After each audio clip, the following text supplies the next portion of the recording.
if I pull the intensity on bench too early, I feel like it impacts my meet performance. I feel like that bench is one of those lifts you have to keep intensity relatively. It's where it needs to be without pushing myself too hard and also not messing with my mental. If you set those iron numbers out, like some people if you train straight up percentage, like you have to hit 83% today, you gotta hit 88% this day, and you don't, now you're like, well, damn, I'm not getting stronger.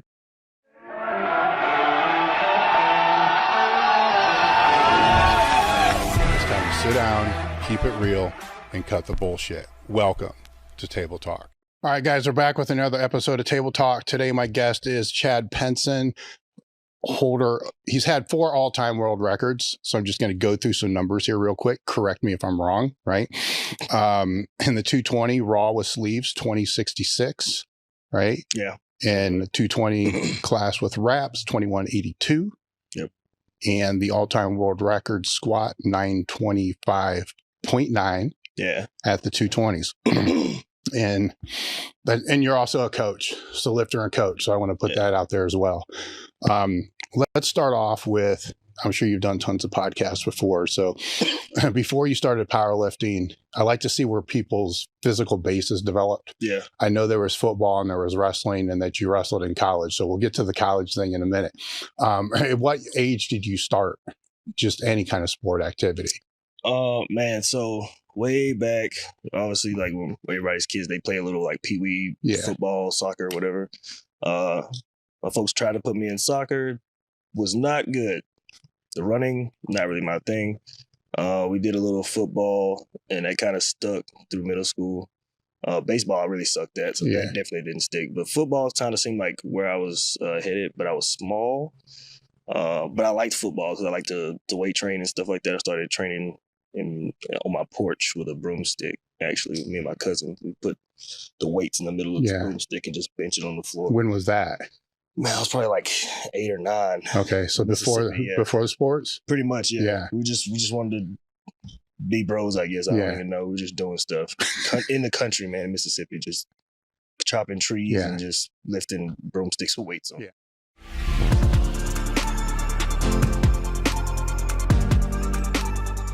Maybe you hit your first plateau and you're thinking of hopping on gear, but you realize you're already too small because you're too scared to put more weight on the bar. What do? You can support the podcast and get access to the elitefts Table Talk Discord, which has some of the most valuable information you'll ever get. Access to hundreds of ebooks, assuming you can read. Go ahead and cancel your OnlyFans membership to your favorite bear. Because on this Discord, we have a lot of bears. There's also a great form check section, where no matter what kind of lift you're doing, post a video, tons of people give you great feedback. Or maybe you're doing your own programming like down here. Well, there's a great section on the elitefts Discord where you can upload your programming, people can look at it, give you feedback, and telling you that maxing out 5 days a week makes about as much sense as not wiping after a massive Taco Bell dump. You gotta wipe. There's a button you can click, there's monthly prizes, you can win things like apparel with shirts, bands, all kinds of bands, endless amounts of bands. Nothing else to do? Yeah, pretty much. Yeah. that or get in trouble somewhere. So it's like, you got to stay here and not get in anything. So I'm like, all right, cool. So how'd the wrestling come to be? So wrestling actually, I kind of fell into it, honestly. I was leaving football practice freshman year in high school, and I'm probably like 105 pounds. But after football practice, I'm like drenched in Tennessee, so I'm probably like 95. Small little thing, like 5 foot even probably at the time. And the wrestling coach was like, "Hey, what do you think about coming out?" They needed a spot for one of like the 103 pounds at the time. So he was just kind of like filling the spot. Yeah, he's low-key just kind of cherry picking. And I was like, yeah, I'll give it a try. And he probably didn't think I'd be any good. And I didn't think I would either. But that first practice, I didn't know what I was doing. And I was sore as shit afterwards. But it was fun, kind of using my strength to like throw people around. Because I was strong for my size, but in football, when you're 100 pounds, you gotta bring ass to get ass. Man. I didn't have it at the time, so I was getting run over by guys like just so they were bigger than me. Even though I was stronger than them, it just wasn't working out. So, with the wrestling, then if you were to kind of rank your training with the wrestling? Was the training still, did you still love that more than the wrestling, or did it flip a little bit? It kind of flipped just because I kind of had to keep my weight down. That was kind of the name of the game. But I was kind of an easy gainer because I was growing, through puberty and all that good stuff, I guess. So like I was still able to get stronger. I ended up benching getting up to 250 as a 125 pounder back in this. So 2 times body weight in high school. I feel like it was pretty decent, but I wasn't deadlifting or squatting really at all. But I kind of having to keep my weight down kind of slowed the strength gains down, but it was fun. Yeah. I still enjoyed it. It was the most grueling, intensive stuff I've ever done. Even now, I probably don't think anything's ever compared to. It's a different type of work ethic. Yeah, you literally get beat on for hours or beating each other up. So it's it instills some grit in you. And you wrestled through college? I wrestled a semester. I ended up dropping out. I'm in the military now, so I kind of went from college, and I was like, this isn't really working out. Got it. And went straight to the Air Force. So. Okay, so 1 semester and then Air Force? Yeah. Okay, and why did you choose Air Force? So I was actually going to go to the Army because my dad was Army. Yeah. And he recruited for the Army too for a little bit. And he was like, you can come home, but you're not going to the Army. He's like, your ASVAB was too high, and I'm not going to let you do that. What was the ASVAB? It was an 85. Dang, I took it I just took it to get out of English class. Literally, I was like, I'm just going to do this. I'm not going to the military. It's not what I want to do. Yeah. And kind of went full circle, ended up going anyway. But I took it just to get out of English class, just kind of was going through it. And I'm a good test taker. I don't think I'm that smart, but I'm a good test taker. So I just blazed through it, 84, and I'm qualified for an IT job. So yeah. So straight through. Straight through. Yeah, because the 85 qualifies you for pretty much every branch. Yeah, pretty much. I think the only thing I didn't qualify for was air traffic controller or I think maybe a linguist, but I didn't really want to do those. Those are super high stress jobs, especially air traffic controller. Yeah. Those guys wash up all the time. So how long total have you been in? May marks 13 years. Okay. So your career. Yeah, at this point, yeah. So what is it, seven more years? How many, is it 20? Yeah, it'll be 20. So 7 years, I'll make 20. Yeah. My contract's up in September, but I'm probably going to re-up. I got to wait till I'm 90 days out and re-up for 6 and then I'll just be done. Write it out. Yeah. When did the powerlifting come into play? Your first meet is 2012, right? So that's the first one on paper. Okay. Actually, so powerlifting came about right after I got into the military. I was like, I still want to do something to be competitive because I missed wrestling. I still miss it now, but I'm like, I have to keep my weight down anymore. So let's just get strong. So I was in tech school training for my job in Biloxi, Mississippi. And they have the triangle gym there is what they call it. And they have these little challenges to do, bench press and you help your body weight. So I did the little wall of fame challenge or whatever it was. It was 270 or something. I benched at 145 pounds. And I actually went in there to train one day and they were having a meet. It was an APF meet. And they were like, the guy that ran the meet, he was like, yeah, just come sign up, dude. And I'm like, all right, I don't really have anything else to do. So I walked in, shorts, t-shirt. And it was nuts. I'd never seen a powerlifting meet, and there's guys in shirts, and I'm just like, what the hell is this dude putting on? He's like, hey, help me put this shirt on. I'm like, all right, cool. So I'm stepping on this dude's back to put a shirt on. And I'm like, I don't know what I'm doing, but I'm pulling with everything I got. It's not fucking moving. So I ended up doing the meet. I benched I couldn't tell you, probably 275 maybe. I think I deadlifted 315, and I probably barely squatted 315 too. So I wasn't good, but it was there's a sport that I can actually train for. I ended up back in a weight class sport. So that went full circle. I had to keep my weight down again. But after that, I sucked at it, but I fell in love with it. This is back in 2011. Yeah. So, this is back when bodybuilding.com forums and I was kind of just jumped into it and let me see what I can learn and train for this, and kind of fell in love with it. And it took me a while to get here, but Well, what was that process at the very start when you were trying to figure it out and learn? Were you with a group of different people? Or are you trying to figure it out yourself? Honestly, I was by myself. I guess initially being at that gym, I kind of picked up some stuff from those guys, but it wasn't a whole. I was only there for a couple months, but I kind of just scoured like bodybuilding.com forums and like T Nation. I kept a training log. I looked at other people's training logs, and I jumped on some of the popular programs, like it was a Mad Cows, like the 5x5s, and I did Smolov like an idiot like 3 times.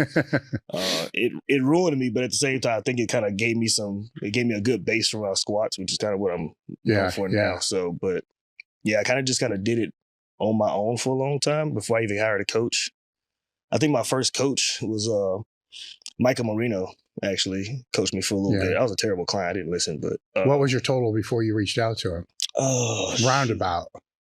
I want to say probably like around 1,400, something like that. Back in like 2013. I've been lifting a couple of years at that point, and I kind of got hurt too. I think it was around 14 to 1,500, and I got hurt right before I started working with him, or right after I started working with him, and threw my back out, bad sciatica, and I still have it sometimes today, but. So I took a couple of years off at that point and came back in like 2015 when I was deployed. So, yeah, that was my first coaching experience was with Micah. And I think after him... well, why do you say you weren't a good client? Well, so me and Micah are buddies now. Like, he's my boy. But he would like, so I would text him every day like, yo, what am I hitting today? And he would like just send me the text. So I felt like I wasn't like... I wanted more knowledge. Like, yo, why am I doing this? I was like, I'm just going in here hitting stuff, and I got to wait for my text messages. And I was impatient, so sometimes I just go in there and I want to hit this. So I just go in there and hit stuff. And looking back, like if it was me coaching me, I'd be like, fuck this dude. He's not listening. But like at the time, it was kind of like we probably weren't a good fit for each other. Like that, like different people's coaching styles just don't fit for certain people, and it's not a. Obviously, he's a good coach. He's got a ton of clients, and he's a great athlete himself. And me personally, I've never really meshed well with another coach. So it's not. I'm not gonna say it's him. It's definitely me. It's not you. It's me. Yeah. So after 5 coaches, there's one common factor. I don't like what they're. It's not I don't like what they're doing. I'm just like. I feel like after doing it for so long, I know what works for me. And if I feel like something's not hitting the right way, I'm like, no. Yeah. But also at the same time, that's kind of it gives you a fault too. Because it's like, I know what I don't like and I'm not going to do it. So like, if I don't like doing, like GHDs or something, I'm not going to do them. It probably helped me out a lot. Yeah. Honestly, but if I don't want to do it, I'm not going to do it. And nobody's going to tell me to do it because guess who coaches me? Yeah. Me. So. Well, you've been doing it long enough that you'll find an alternative to work just as well. Yeah. Where, when you're younger, you probably wouldn't be able to do that because you wouldn't know what those alternatives would be. So like, those younger years, I'm like trying stuff. I'm like, okay, well, I don't like this. Sometimes because it just didn't feel good. Like it makes my back hurt, whatever the case may be. But like, I also feel like I wasn't getting any like carryover return from it. But looking back now, if I did some of those things now, I probably would actually get something from it because like I haven't done it in so long. And that's something I look kind of introspectively in my training. Like I should probably do a little bit of this for a little bit to kind of round myself out a little bit. So how would you define your training philosophy now? Take injuries out, right? That changes it, right? We'll talk about that later, but take that out, but everything's going well. Well, let's do it this way. So you have a meet, the meet's over. Then what do you do? Kind of how do you block that out after the meet? So after meet, I'm the classic take a week off guy because I'm beat up. I don't jump back into anything. So after that, I'm probably going straight into some volume. I like volume. I feel like I feed off of it really well. So I go straight in like sets of 6 to 8. So when you say volume, your main lifts is what you're talking about. I hit hard, like heavy squats. Like I don't really mix it up too crazy. Like I do like camera bar stuff. I'll throw chains on. Yeah. My training is kind of like a mixture of a little, not conjugate and not straight linear progression, but it's kind of a mesh of all of it. And I'll also like auto regulate. Like if something's not feeling right, I'll be like, okay, we can push a little bit today, but I'll try to stay in a pocket. You know?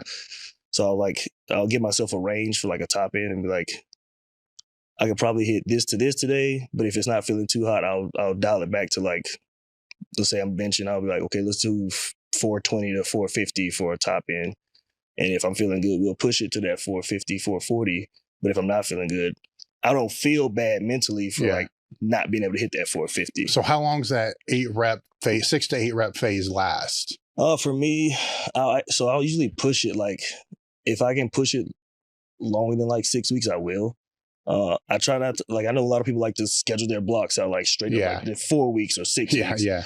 I try not to marry myself to a set time frame until I'm like in like a prep or something. Then I need to like go into like more of a peaking phase. But like if I'm just building an off season, I'll stretch it out as long as I can. If I'm still making some gains from it, I'll push it. So if it's 8 weeks and let's say the bench is 405 for 8, do you dial that way back to where that first week's going to be like 300 for 8s? Yeah.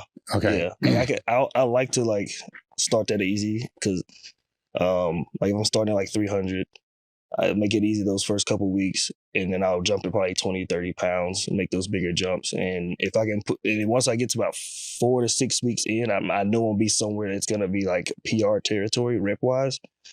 So if I can push it past that, like I'll set it up so that when I hit 6 weeks, that's probably going to be the max. But if I can push it beyond that, I know I'm actually in a PR range. So you'll ride that as long as you can. Yeah. Well, based upon a meet, you're going to ride it as long as you can. So I could probably squeeze out maybe another week or 2. Yeah. And if that's the case, I'm like, cool, we're trending in the right direction, so I can keep going. So in the initial phase of this, are there multiple sets or 8s? And then those trim down as you go forward? Yeah. I like to do like, I'll probably do like a 3x8 or like a 4x6 is kind of what I like to do. And I'll push a little bit more if I need the volume, but I'm not killing myself for it. You know what I'm saying? So probably 4 to 6 sets to like 6 to 8 if I can push it.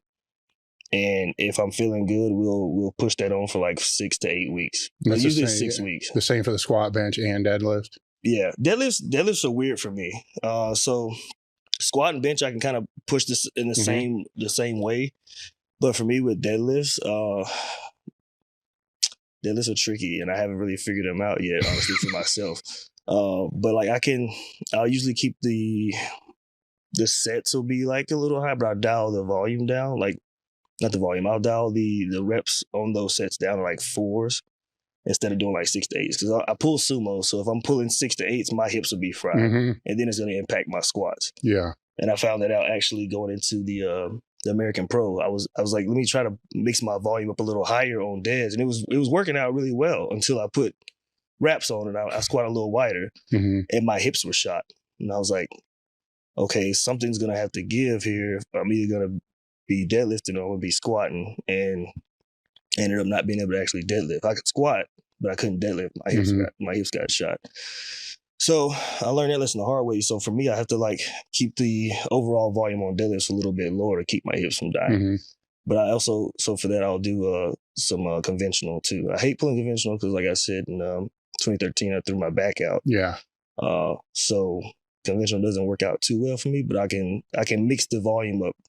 So it's kind of a break from the sumo. Yeah. Okay. Yeah. And how's the week laid out? Because apparently there's obviously a squat day, a bench day, a deadlift day. Is that it?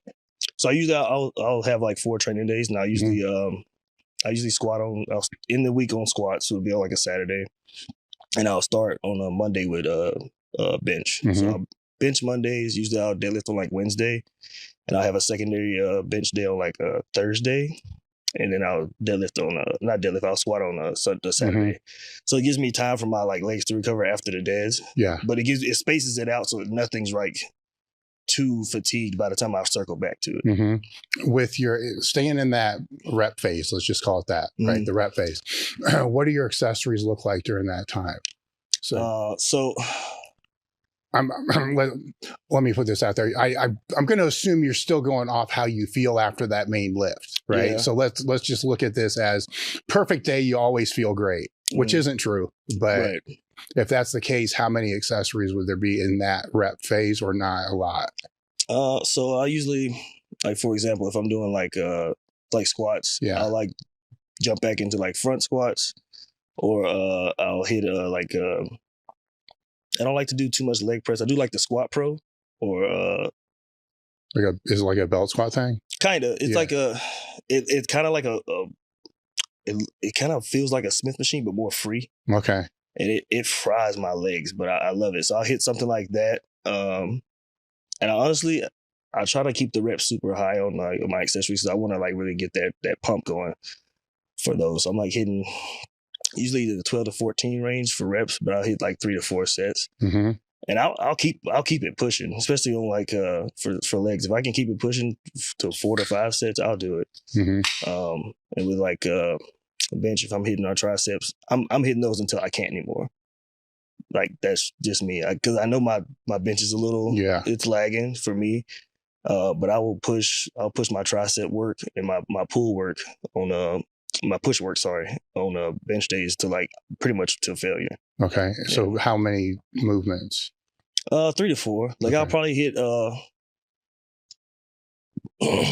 mostly I'm gonna hit tricep extensions and actually like doing tape press. So they don't tear my elbows up too much. And close grip. So with all those, you're just looking to fatigue the triceps as much as you can. Yeah. Are you controlling your tempo at all, or are you pushing those as hard as you can? Usually I'm just pushing it. Yeah. I'm not a big fan of tempo work. I don't feel like I've tried it and I don't feel like it gave me a whole lot. I've seen like my friend Joe Sullivan, he likes to do I've seen him do like the zero acceleration. He likes tempo work. And I tried it with him too, with bench. And I didn't really feel like it made a difference. So I just keep pushing everything explosively, and I kind of do it that way. Your accessory is the same way? Yeah. So now if staying in that same phase, the squats don't feel like they should, do you pull the accessories to help recover, or do you just taper them down? I will. Yeah. If squats are like, if I'm dying after squats, I won't push it too hard, especially with the way my back and my knees are sometimes. I'm like, okay, I probably can't do the squat rock. I probably can't do leg press today because my knees won't be able to handle the force on it. So do you pivot or just not do anything else? Honestly, sometimes I just won't do it. Yeah. Yeah. Like I can, maybe it's just me, maybe it's a genetics thing, but I can sometimes get by with like just mixing accessories on like squats sometimes. And I try not to on bench, but I will do it on deadlifts too, because I gotta save what I got left. You know what I'm saying? So if I have to pull back on deads or squats, I will, just so I can keep training and pushing the main lift. Now, once you're at the back end of that phase, hitting rep PRs or whatever it is, does that get you pretty much right to where you want to be to start prepping for a meet, or do you need some transition phase? Yeah, usually I can go straight to it. Okay. Yeah. Then how long do you optimally would you like to have before a meet? Probably about 16 to 18 weeks. All right. And then how do you lay that out? So I usually do about these I usually do 4 to 6 weeks. That's why I said 16 to 18. So I have like a week to kind of pivot between. But 4 to 6 weeks is like a little extra volume, like a volume phase. And then I'm pushing, before I start peaking, I do another 4 to 6 weeks, a little less volume, more intensity. So I just kind of scale it up, kind of linear progression style, honestly, keep it simple. So when it starts, if you're going from the 8s, are you at 5s? Yeah, I'll start from like 6 to 8s, and then I'll probably do like 4 to 6. And then once I'm peaking, I'm pretty much just hitting triples and then doubles, singles. How far is that out when you start peaking? About 4 to 5 weeks, yeah. And the accessories, how do you manage those? Just regulate those? Yeah, I pretty much just regulate them. I'll keep those high up until I'm peaking. Then I'll kind of dial the accessories back so I can recover more and focus more on the actual like higher intensity lifts. So how will you know how do you gauge how your recovery is if we're in that peaking phase?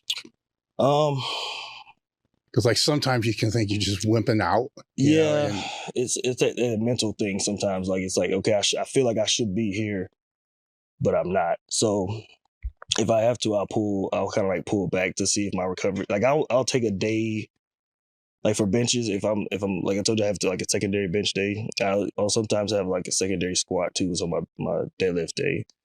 Well, I'll do like fronts or something, but I'll take those out, like that secondary bench. I'll take that out, or I'll take the secondary squat out of my deadlift day so I can have a little extra oomph on my main days when I'm peaking. Yeah.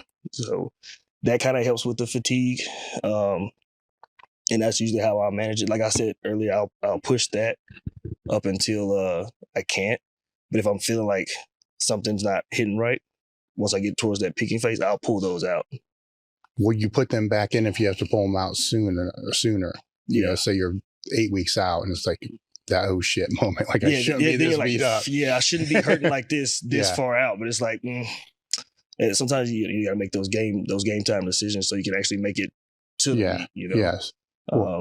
As you've gotten better and better, those game time decisions, how frequently do those occur? Not too often. I think most recently would be like the American Pro, where I had to make that the switch from the with the squats and deads. I was like, okay, I'm gonna have to pull deads a little bit, to let my hips recover. But not too often. Bench, I can push on through. The only time I've had to make a decision like that is like if I have some tendonitis flaring up with the elbows. But that's pretty rare. I had to adjust with like squats. I brought my width out from my grip to save my elbows, and it actually worked out. So it gives me a better stable shelf for me personally. So more recently, I haven't had to really make too many adjustments like those game time decisions. But the most recent one was just the squat thing with the deadlifts. Would you say that it's less now because you're starting at better weights on your prep? Probably. Just a little bit more intuitive. Yeah. It's, I guess what I'm trying to say is some lifters will get greedy because things feel good and then they pay for it a few weeks later. Yeah. Have you gotten past that part? Honestly, like my first couple of years training myself, like my son won't say couple, my first like probably 5 years training myself, I would get greedy and I would blow my load early, you know what I'm saying? And I had to make those adjustments in the middle of prep, and I'm like, damn, you know, and it kind of probably impacted my meet performance. But like now I'm like, I don't get greedy. Like I said earlier, I set those ranges, and if I'm feeling good, I'll stick to my max range. I'm like, I'm not gonna go above that because there's no need to. Yeah. This at this point in training. But like if I want to hit, 500 on bench at like 3 or 4 weeks out, and I'm not hitting that, that's when I'm like, oh shit. But if I'm hitting 500, 510 at 3 or 4 weeks out as planned, it's like, okay, everything is going as planned, so we can keep it pushing. And that's kind of usually how I keep the intuitive training going for that. When will you start to peel things back for the meet? Probably around that 4 week mark. You mean like for accessories? Yeah, accessories, but also for the main lifts. So I'll pull the volume back around a mix around like 6 weeks out, 6 to 8 weeks out. I'll slowly start transitioning the total volume down so I can kind of recover a little bit more while the intensity comes up. When's your last pull then? My last pull is usually about 17 days out, 18 days out. So almost 3 weeks. Okay. I'll push it to a full 3 weeks if I need to, if things are feeling a little wonky. But it gives me more time to push those squats too. Yeah. When's the last squat then? Last squat's usually 2 weeks out. All right. So then the bench 7 days. Yeah. I keep the intensity higher on bench because it kind of, if I pull the intensity on bench too early, I feel like it impacts my meet performance. I feel like that bench is one of those lifts you have to keep intensity relatively high, like almost the whole time. Like you can start off early with the lower stuff, the lower intensity, and keep your volume up, but like you kind of have to manage both in a good way all the way up to when you're peaking. So for me, I'm hitting 90 to 98% up until like those last 4 weeks. So I'm gonna try to keep it high. Yeah. So I'll pull back though. So on paper, if this was all kind of planned out for the meet prep, the weight range at the top of each one of these weight ranges would linearly progress. Yeah. But the reality of is 1 week actually may be lower than, so week 1 may be higher than week 2, right? Because this one's top of the range and this is lower than the range, right? Yeah. And so if people looked at the log laid all out, they'd be, without knowing the ranges, they'd be like, what the hell are you doing? Yeah, they'd be like, oh, this is not looking good. Yeah. But like for me, it's like, no, this is where it needs to be. Yeah. But if you back out, you'll linearly see. I'm still making that progress. Yeah. It's where it needs to be without pushing myself too hard and also not messing with my mental. Yeah. Because if you set those iron numbers out, like some people like if you train straight on percentage, like you have to hit 83% today, you got to hit 88% this day, and you don't. Now you're like, well, damn, I'm not getting stronger. And I know, like when I was younger, earlier in my lifting career, it's like I would really marry those numbers. And I'm like, if I can't hit it today, I suck. Yeah. Well, no, man, you don't suck today. Like you got you got life going on. Like you might be stressed today. You might not have slept well. You probably didn't drink enough water. You didn't eat good. Life happens, you know. And like after being like in the military 13 years, like I'm stressed from work. I got to do stupid PT tests, stuff that I don't want to do, but it's my job, and it stresses me out. I own a home. I got to deal with the house stuff. I'm married, you know. Marriage is work too, and I gotta manage my dogs. Those are basically my kids. So it's like sometimes you're not gonna be at that 100% today, and that's okay. You gotta, like younger lifters, they feel like you gotta hit it today. You gotta hit the day. No, you don't. Yeah. The day that matters is the meet day. Yes. You hit it in training, cool, but you know, that's not what's going to go on open powerlifting at the end of the day. Well, you do it long enough, you force yourself to hit it on that day, but then you have this reality check like the day after where you start thinking about the next week. Yeah, you're like, shit, well, now I got to go up. Yeah, it goes up 20, 30 pounds. You're like, man, I barely made that, right? And I think that's how a lot of people end up tripling in training more than they could do at a meet, you know, because they overreach or overextend, or they peaked for their... Too early, peaked too early. With the meat preps, what's the best meat prep that you've had looking back? Not the actual meat, right? Because it's inverse. I think one of my best preps was probably before, and I can't remember the exact numbers, but I think it was before.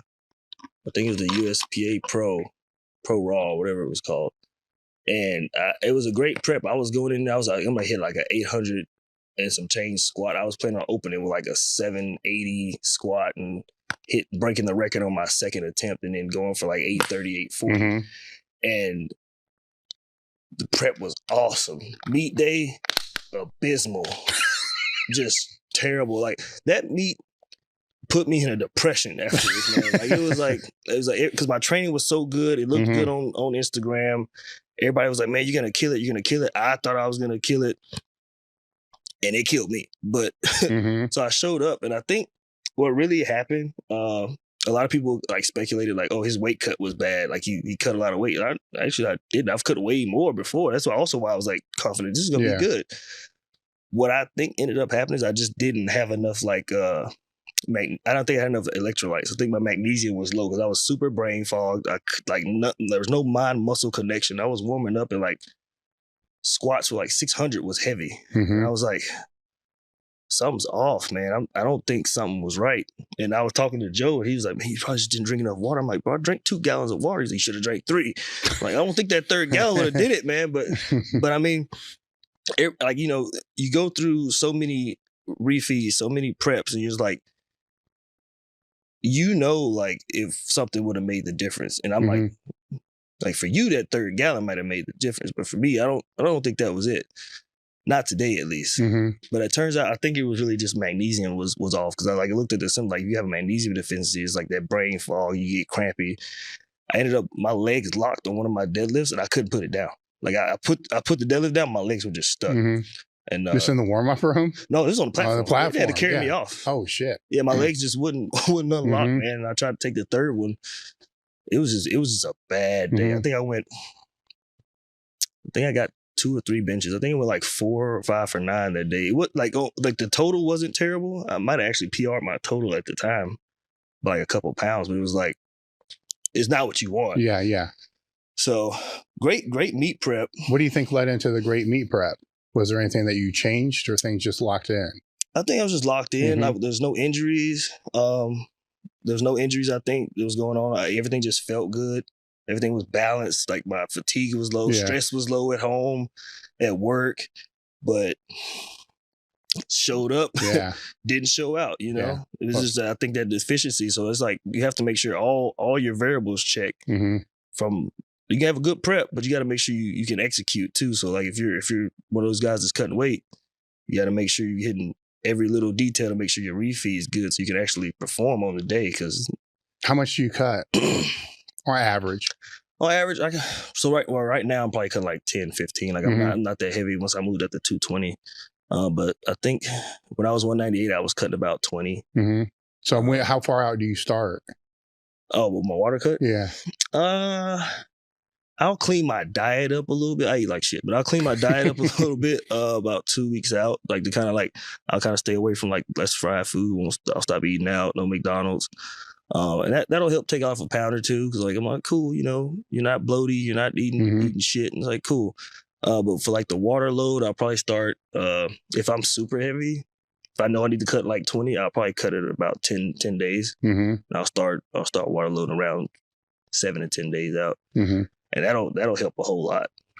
So, but then if I can get to about 7 pounds or less to cut the day before weigh-ins, that's gonna be hard, but it's like that's doable. If it's more than 7, it's gonna suck. If it's more than 10, you're screwed. You're screwed. Especially if you've been loading water for 7 to 10 days and you still got 10 pounds to go.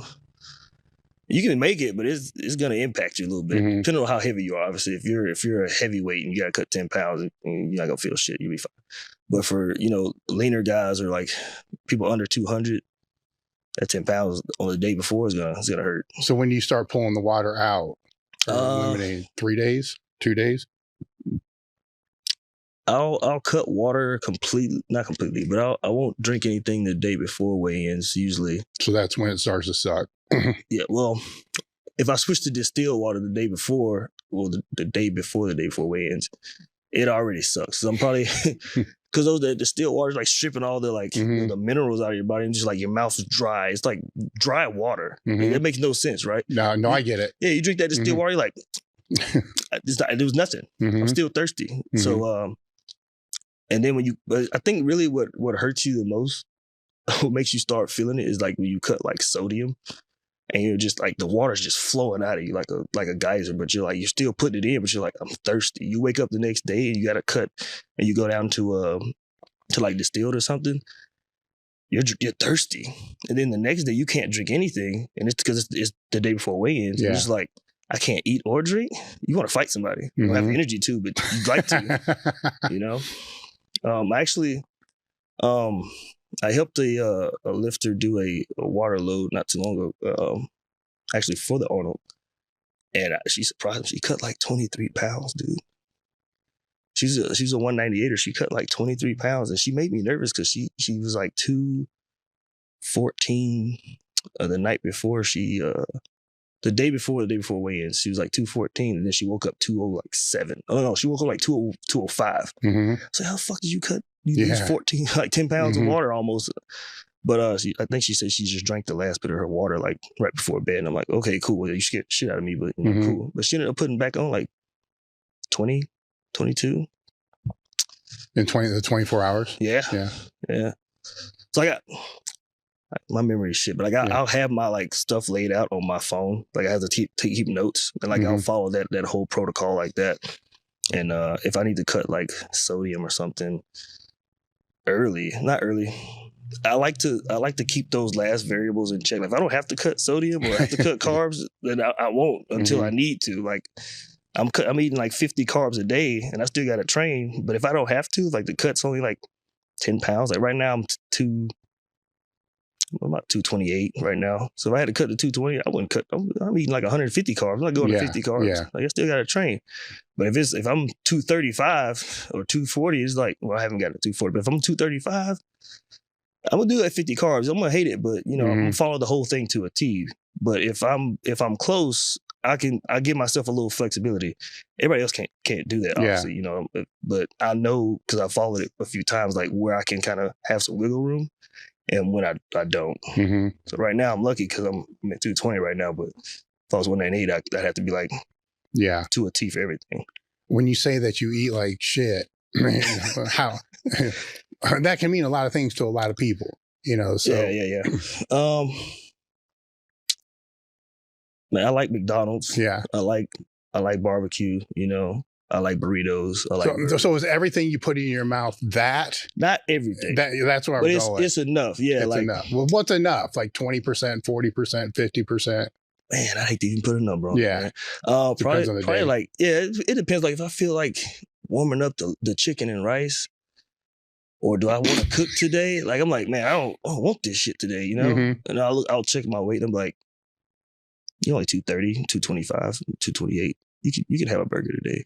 Okay, so that's how you're managing it. So yeah, like if I'm not too like big, I'm like, I can treat myself today and not worry about it too much. Yeah, but if you're close and you gotta, if I know I'm sitting here, I'm a little chub, my cheeks a little fat, I'm like, well, you need to go eat that chicken and rice, dog. So that's my terrible level of discipline, but it keeps me somewhat in check. If I was cutting to 198, like I could totally get back down to 198. I don't want to. It would just suck. Yeah, it would suck. Yeah, and it's like John Hack's there, so I'm like, I'm good here. You know, I fought him enough. That's my boy. But I'm like, hey, man, you got it. Just when you come up, we can talk about it again. But I'm not going all the way down and hurting myself to fight with your ass. Yeah. So with the McDonald's, what's your go-to? Now we're talking. I like a double quarter pounder with bacon, extra cheese, extra pickles. And I know everybody's probably gonna listen and be like, extra cheese, it only has 2 slices. Yes, I want 3. It makes it, because honestly, McDonald's, they don't put enough condiments on there, but that cheese will make everything it makes it smooth, man. Smooth. It makes it smooth. It's like velvety almost. Like, it's perfect. I love me a double quarter. Yeah. Yeah, that's my go-to. All right. So other fast food. Okay. Other fast food. So if that's the go-to, I don't want to say, and that's not around. It's like, that's never the case, right? There's always a McDonald's somewhere. Yeah. Honestly though, like next to probably do that Popeyes chicken sandwich, the spicy chicken sandwich. That thing fucks, man. And I know I love Chick-fil-A's chicken sandwich. Their spicy chicken sandwich has nothing on it, and I can explain why. And I might get shit for this, and I don't care. Yeah. This is why you guys tuned into the podcast. It's not about training. This is why we're here. When you go to Popeyes, you get that chicken sandwich, man. You're getting a piece of chicken that's this thick. Okay, it's crispy. You're getting that nice bun. When you go to Chick-fil-A, it's still good. I know it's the Lord's chicken. It's still good. It's not bad. But it's smushed. Your chicken's that big. Nah, man, this chicken at Popeyes is gonna be juicy. It's thick. You got those deli pickles, whatever kind of pickles they are on there. That chicken sandwich, it was made for us. You know what I'm saying? That is the chicken sandwich you want. There's a reson why those lines are so long when they first came out. People were dying for chicken sandwiches, man. A real one. Yeah. You know? Yeah, no, that's I like those chicken sandwiches. I like a little Zaxby's too. Those are probably what I'll put in my rotation. If it's not that, I like Panda Express. That makes me feel good about like fast food. I'm like, it's chicken, right? It might be a little. I'm gonna have my orange chicken because it's fried, right? But then I'm gonna make myself feel good. I'm gonna get the teriyaki chicken. Like it's chicken thighs, but it's like cleaner. Yeah, it's not fried. It's fine. It's a little fat on it, but like we need fat. It's fine. Balance. Do you have any idea? Do you try to keep your protein in a certain intake?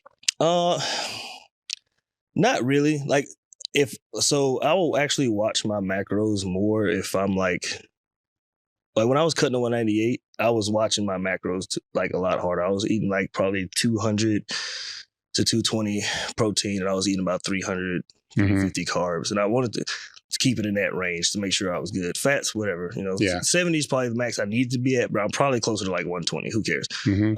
But I'd probably still be roughly in that ballpark. I'm somewhere close to that. I try to make sure I get enough protein. Am I? I don't know because I'm not tracking it, but I know I'm eating enough. It's close enough. Yeah, I'm definitely eating enough. But I might be like a little short. Like if I'm shooting for like 230 grams of protein, that's a decent amount of protein for a day. I'm probably getting like 190, 200. I'm maintaining, you know what I'm saying? So there's a small balance. Like I said, I don't eat great, like you guys all heard, but like it could be regular, way worse. It could be worse. Like I'm not going out every single day getting McDonald's. I'm getting like I'm taking my chicken and rice to work. Me and my wife, we'll trade who's making the chicken. It's usually me, and she'll make the rice because we have a rice cooker. So I'm doing the kitchen work. It's funny, right? But yeah, I mean, we'll make the chicken and rice, and we get bored with it. So it's like, you want some hothead burritos today? I'm like, yeah, let's go get some Chipotle. So it's not the worst fast food, but I try to keep it somewhat in the range I need to be. All right. What about a meet prep that was a disaster, but the meet went great?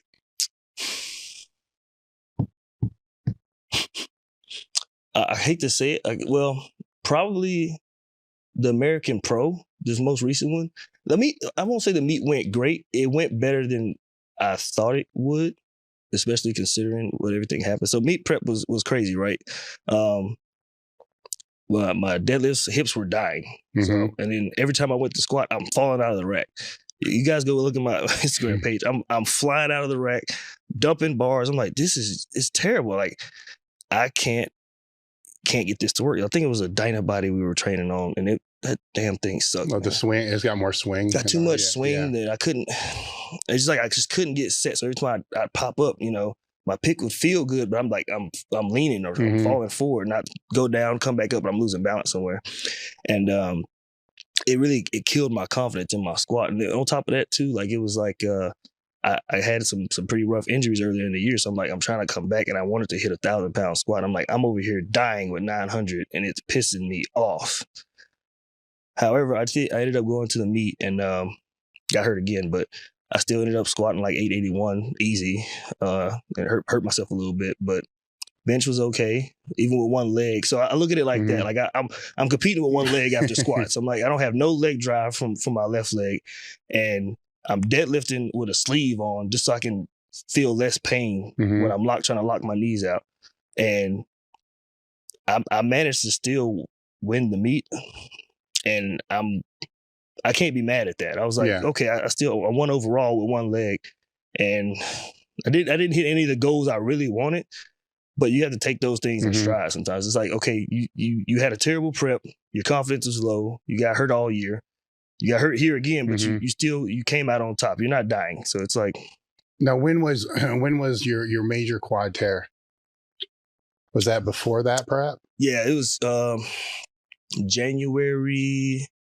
late January last year. I was prepping for a Ghost Clash, and man, I was feeling good because earlier that year I went to I think we went to what was it? The Rhino Cage, I think is what it was called, at the Olympia. That's what it was. And I scored like 800, man, and it flew. And Joe was there, and like I was telling him, like, I'm gonna take your record, man. Like 800, it like popped up. I'm like, I could have went like 830 right now. I'm feeling good. So I'm training, and fast forward to January, because that was in December, I think. So fast forward to January, and I'm like, I had planned to hit, I think 771 for a double or a triple. And I think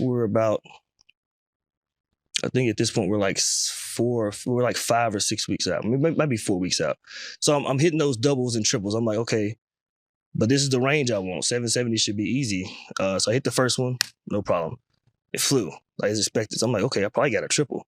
That would have been a huge PR. I went down for the second one and just felt rips in both quads. Tore my vastus medialis and my lateralis on opposite legs. And ended up in the hospital for like 5 days. It wasn't no tendons, so that's a good part. It was a quick bounce back, but like my kidneys were like, yo, you need to get off of this. And like my legs were swelling up to the point I couldn't walk.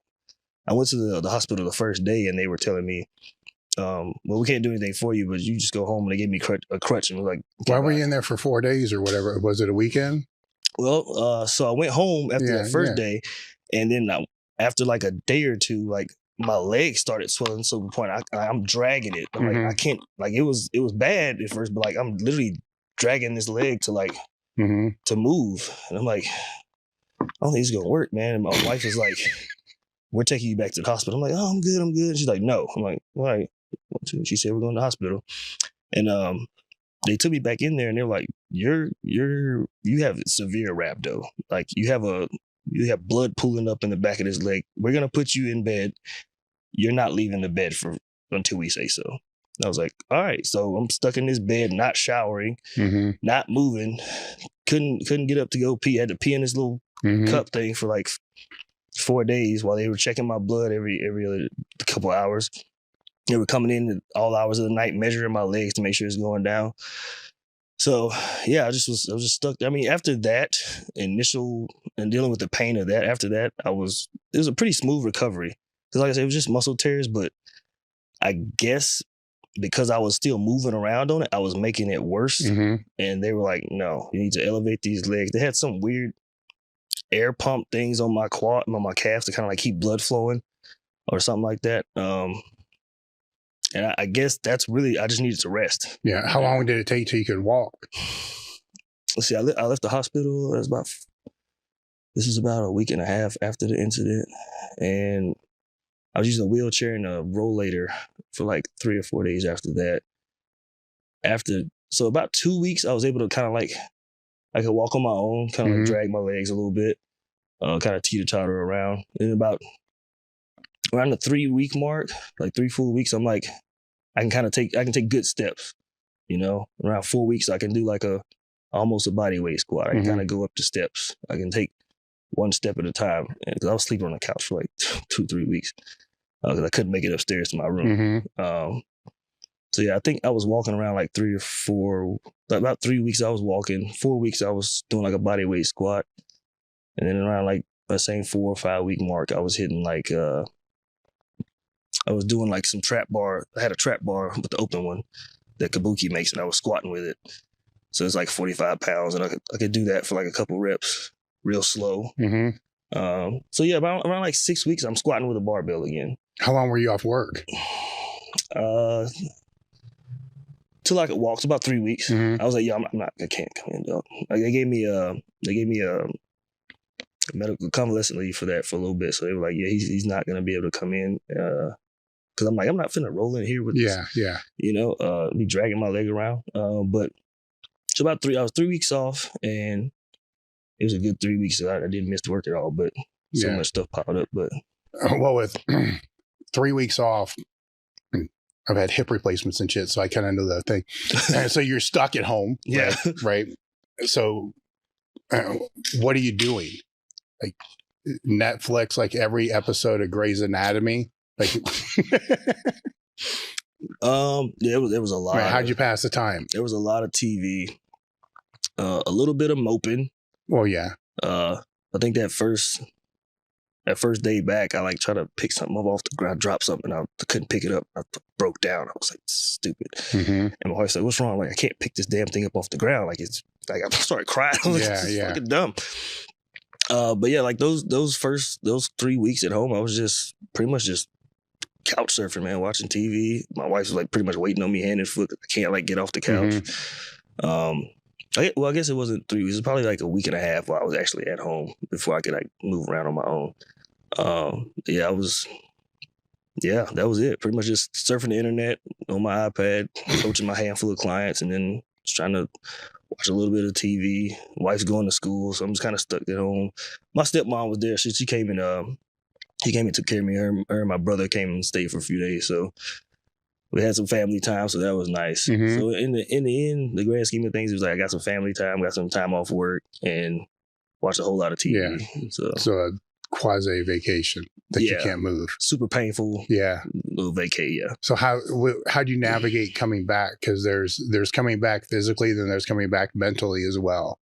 I think the physical part was the easiest, honestly. And I honestly, after the only time I had that one breakdown I had where I was like, I couldn't pick up, I think it was a pin I dropped. That pissed me off, man. But after that, I think I was good. Yeah. I was like, so squatting wise, you didn't have to deal, your brain wasn't thinking when the weight started to get heavier, it's going to blow out again? Well, Dave, I was actually good until I think, yesterday, actually. Oh, yesterday. Yeah. I was, and I'll tell you why. So coming back, I was like, okay, everything's feeling fine. You know, I would take everything a day at a time. I was like, no pain. Every time I hit something, it was no pain. I would put a red on. All right, next week I'll put 2 reds on. I'm like, cool. We're going to push it until so you feel something. Didn't feel any pain up until like, I don't think ever. Because I waited about 4 or 5 weeks, I said, was when I was starting to squat with a barbell. But it was on like, I had like a 5 on there. I was like, cool. So it's 10 more pounds than I had on the Kabuki bar. So cool. And then I went to a red the next week. And then I went to 2 reds and then 3 reds. And it gave me some confidence. I didn't feel any pulling or anything in my quad. So I was like, okay, we're probably gonna be fine. So I started squatting again, and everything was good. And it didn't really mess with my mental at the time. I was like, cool, this is fine. Until I got hurt again. And I didn't really think about it after that either until yesterday when I was in the cage. I went down with like, I think it was 850 I had on there with an Andy Wang wrapped me. And I was going down with it. And all I could think of was like, please don't rip, please don't rip, please don't rip. And I was like, this is the first time I had like PTSD from these injuries. Like, I'm going down with each rep. I'm like, praying nothing tears off again. But yeah, that was the first time it like really hit me. Like, you are kind of spooked, man. But I mean, I was fine. Still did it though. Yeah, I did it, no problem. So I was like, and I don't think it messed with me at all. I think what got me to think about it that much was like, everybody was like, hey, don't get hurt, don't get hurt, don't get hurt. People kept telling me that in my inbox, like, good luck, don't get hurt. I'm like, you worried about you getting hurt yourself? I'm like, I wasn't. Yeah, like I was fine. Like, you guys kept telling me like, don't get hurt. And a couple of my friends made it a joke. Started messing, oh, you don't hurt yourself, haha. I'm like, all right, you guys are funny. But now I gotta tell people like, this is a sport where you can potentially hurt yourself any day of the week. Honestly, I went 12 years in the sport before I had like a major injury, and it was just those quad tears. You know, hospital for a few days. It wasn't a tendon. Haven't torn anything off the bone. So I'm like, I feel pretty lucky. You know, some guys are out here, you know, they're tearing biceps, tearing pecs, and tearing whole like quad tendons are getting ruptured. I'm like, if they can come back and do it, I'm fine. Yeah. Like, a quad tear hurts. It sucks, but it's like, you'll be fine in a couple weeks. In all honesty, unless you tear 2, then it might take you about 4 or 5. So you can't walk with both legs. It hurts a little bit longer. So how do you navigate just the little minor pulls and stuff that happen throughout prep? Some auto regulation, really, just kind of like, okay, at this point, I try to be a lot more mindful of like when something's not feeling too hot. I've kind of accumulated a lot of small little injuries, like the back thing with the sciatica. So I have to really be mindful of that, because that'll knock me out for like a week.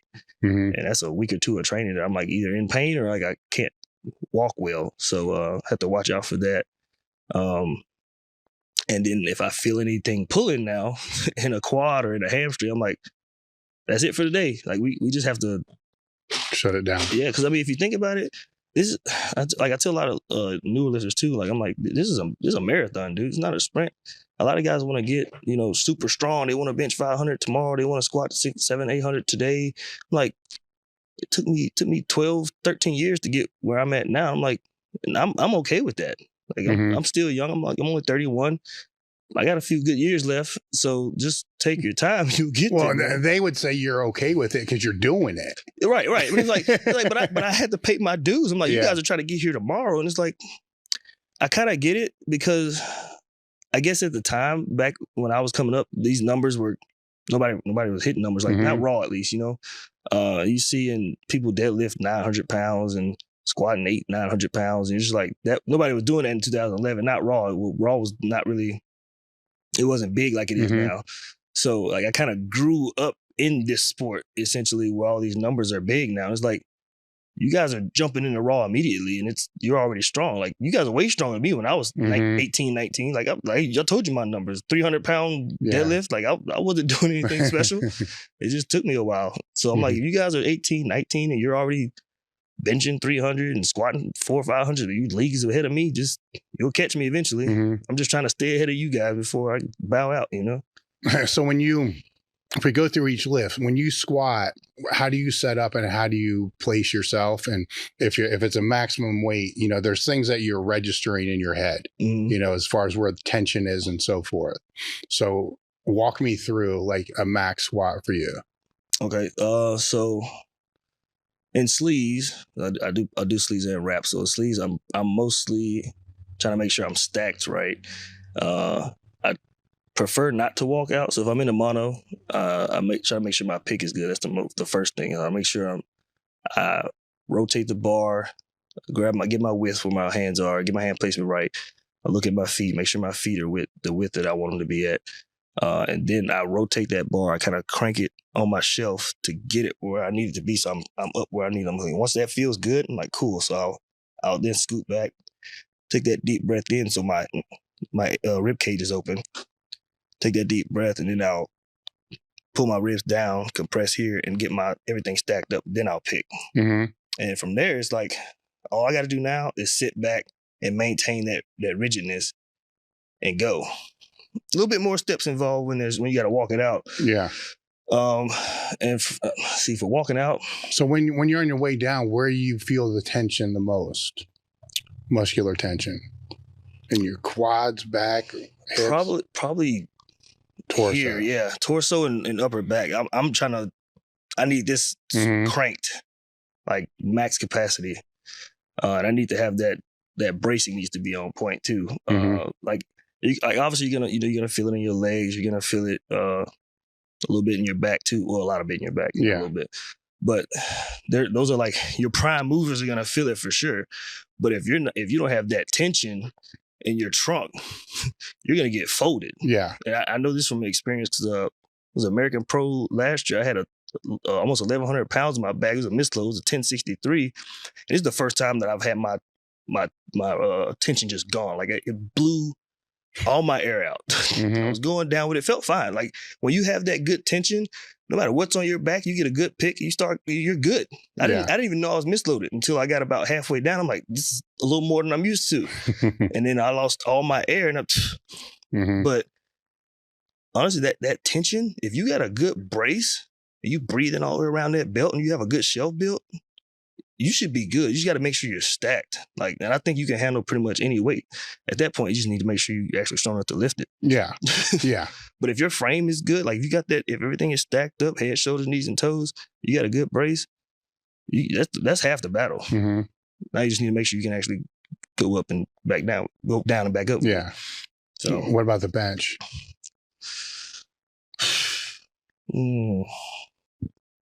So for bench, mostly for me, it's like I just need to make sure my hand placement is good. I think I'm ring finger on the rings, right on the rings. I don't have much of an arch, so as long as I got like those, all the my points of contact, my butt, neck is packed, and my upper traps are hitting it good, and I really try to dig my traps into it and just feel that pressure, and like. Once all that is stable, then I kind of push my feet back and really drive it some more. And then I put my ass down. I keep that leg drive the whole time. And from there, like once I had probably about 80% full leg drive. And then once I unrack and I got the weight in my hands, and I already got my breath coming down with it. I'm holding that air, and then I put that last 20% in my leg drive to get a little bit of a kick. Because I feel like. I know, and I'm wide with my foot placement too, so my butt doesn't come off the bench.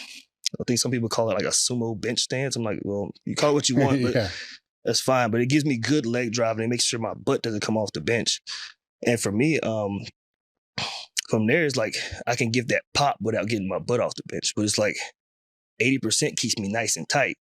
But if I do the full 100, I don't have that oomph to get me off the chest. Because I'm not a super heavy. I can't dip it and then pop it. There's nothing to pop it up with, you know? So I try to get that soft touch and then drive it. Shoot. Too much drive. Then I try to drive it up with that last 20%, you know? Then the deadlift. Honestly, if I knew how to deadlift, I'd tell you. Well, the bars have changed too, right? So you got it's almost become 3 lifts, right? It's like the start, the middle, then you got to control the top. Yeah, all these bars now. You got like the Rogue Ohio bar, which is it's a deadlift bar, but it's basically a stiff bar. Honestly, I don't like it, but hey, whatever. But then there's the classic, the Texas bar, and honestly, that's probably one of my favorites. It's what I've trained on the longest, and then you got the kabuki. I like the kabuki, but you got to practice with that one. That whip at the top. It oscillates so hard. If you're like an explosive puller, as soon as you get to the top, it's gonna snatch you a little bit. So like I had to realize for that one, you got to set up, get that pull that slack out, and like you can't pop it too much, or if once you lock out, it's gonna snatch you back down. Well, that also happened at the American Pro last year. I think I locked it out, but it was oscillating so hard it gave me downward motion. I still held it, but they were like, nope. I was like, damn. And I think that cost me. I think it cost me the meet that year. Mm-hmm. It might have put me in second. I'm not sure if it would have got me first, but it definitely cost me a placement because I missed 2 deadlifts because of that. Yeah. Now, when do you get your air in the deadlift? So for me, I get my air before I grab the bar. Yeah, because I have to. I'm so like, I can't breathe in when I grab the like when I'm grabbing the bar down there. I can't get in there like that. I know some people like, especially with conventional. I can't. I gotta get my air first. And then do it, which means I have to pull quick or else I'm gonna pass out. Because some people hold their air too long, and that's when they, the lights go out at the top. So I get my air. Make sure I'm set up first. Make sure everything feels good. Do a couple little pumps, and I'm like, all right, cool. Then I get my air, and I grab it immediately, or try to at least, and then start to pull. Because if I get too much air and then hold it too long, I'm going down. So. Hook grip? No. I tried hook grip, and it was going pretty good until I got it gave me like some nerve damage or something in my thumb, and I was like, I gotta stop this because it was going fine until I was like, I was driving and stuff, and like my thumb would just be hurting, or if I'm typing at work and I'm like doing stuff at work and like my thumb's hurting. I'm like, all right, this isn't working out too much for me, and I don't really have any problems with my mixed grip. I haven't had any issues, knock on wood, with my biceps or nothing. So I'm like, it ain't broke, don't fix it. So I gave it a good try. This was literally last year. I was like, I could probably get a faster pull if I could lock in and just rip it. But I'm just I'm not gonna worry about it too much. I like the mixed grip, but as long as I keep my arms long, I don't do any bicep curls, so my arms aren't sitting here stuck like this. My arms used to be stuck like that because I used to curl so much like a bro, but like now I can actually straighten it out. So yeah, I can't do hook grip. I can do it for like 405. Yeah. I'll warm up with it a little bit just to kind of not get rusty and stuff like that. But nah, man, that's not for me. Power to everybody who can though. When did the whole confessions thing start on your Instagram? When did that start? Or how did that start? I think what I was doing, I think I was just asking people, like, it was kind of like an ask me anything type of deal. Or then one day, I remember one day I put, or tell me something. Just tell me anything. And I got a couple people that just gave me like random stories, like basically confessed to me. And I was like, that's crazy. So I posted them. And it became like a Friday ritual almost. So I was like, cool. So that Friday rolled around again. I was like, all right, let's try confessions, And then I got a slew of them. And then the following week, I was like, all right, it's Confessions Friday. It's a theme now.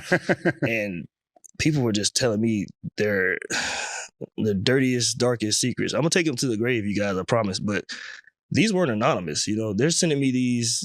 And I'm like, if it's too long and you can't put it in a little question box, you can just send it to my DMs directly. And I would get stories, man. I would have to scroll down. I'm like, you guys got some interesting lives, man. I've learned so much about people that I've never even met. And I'll see these people in person and they're like, hey, man, it was me that sent you that thing. I was like, you shouldn't have told me that. But I forgot about it. But now I remember you're the one that did that thing. All right, cool. Yeah. Yeah, I've the stuff people are into, man. I'm not judging, but you learn a lot about people when they just they get that freedom that like open up. I think people like that. They just feel like they can open up for no reason. It's cool. Well, like I told you when I was reading through them the other day, I'm cracking up at some of them, right? And some of them is a screenshot. Then there are other ones that I'm wondering, like, you can only post once you can screenshot, right? Yeah. Because you don't want to have 5 different posts that doesn't make any sense. Yeah, I'm just wondering, what the other ones were. That can't be posted. And honestly, those are just like some of the highlights. Like I left them up there as like an example.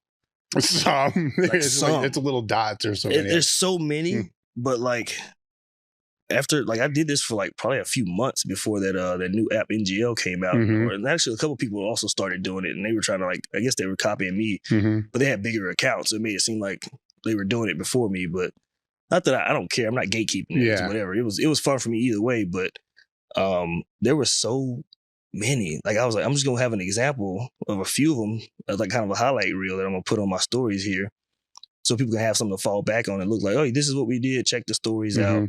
Check my highlights out to see some examples. And that kind of gave people something to like, oh, these people are telling whatever. So they jump in there and just tell me whatever they wanted to.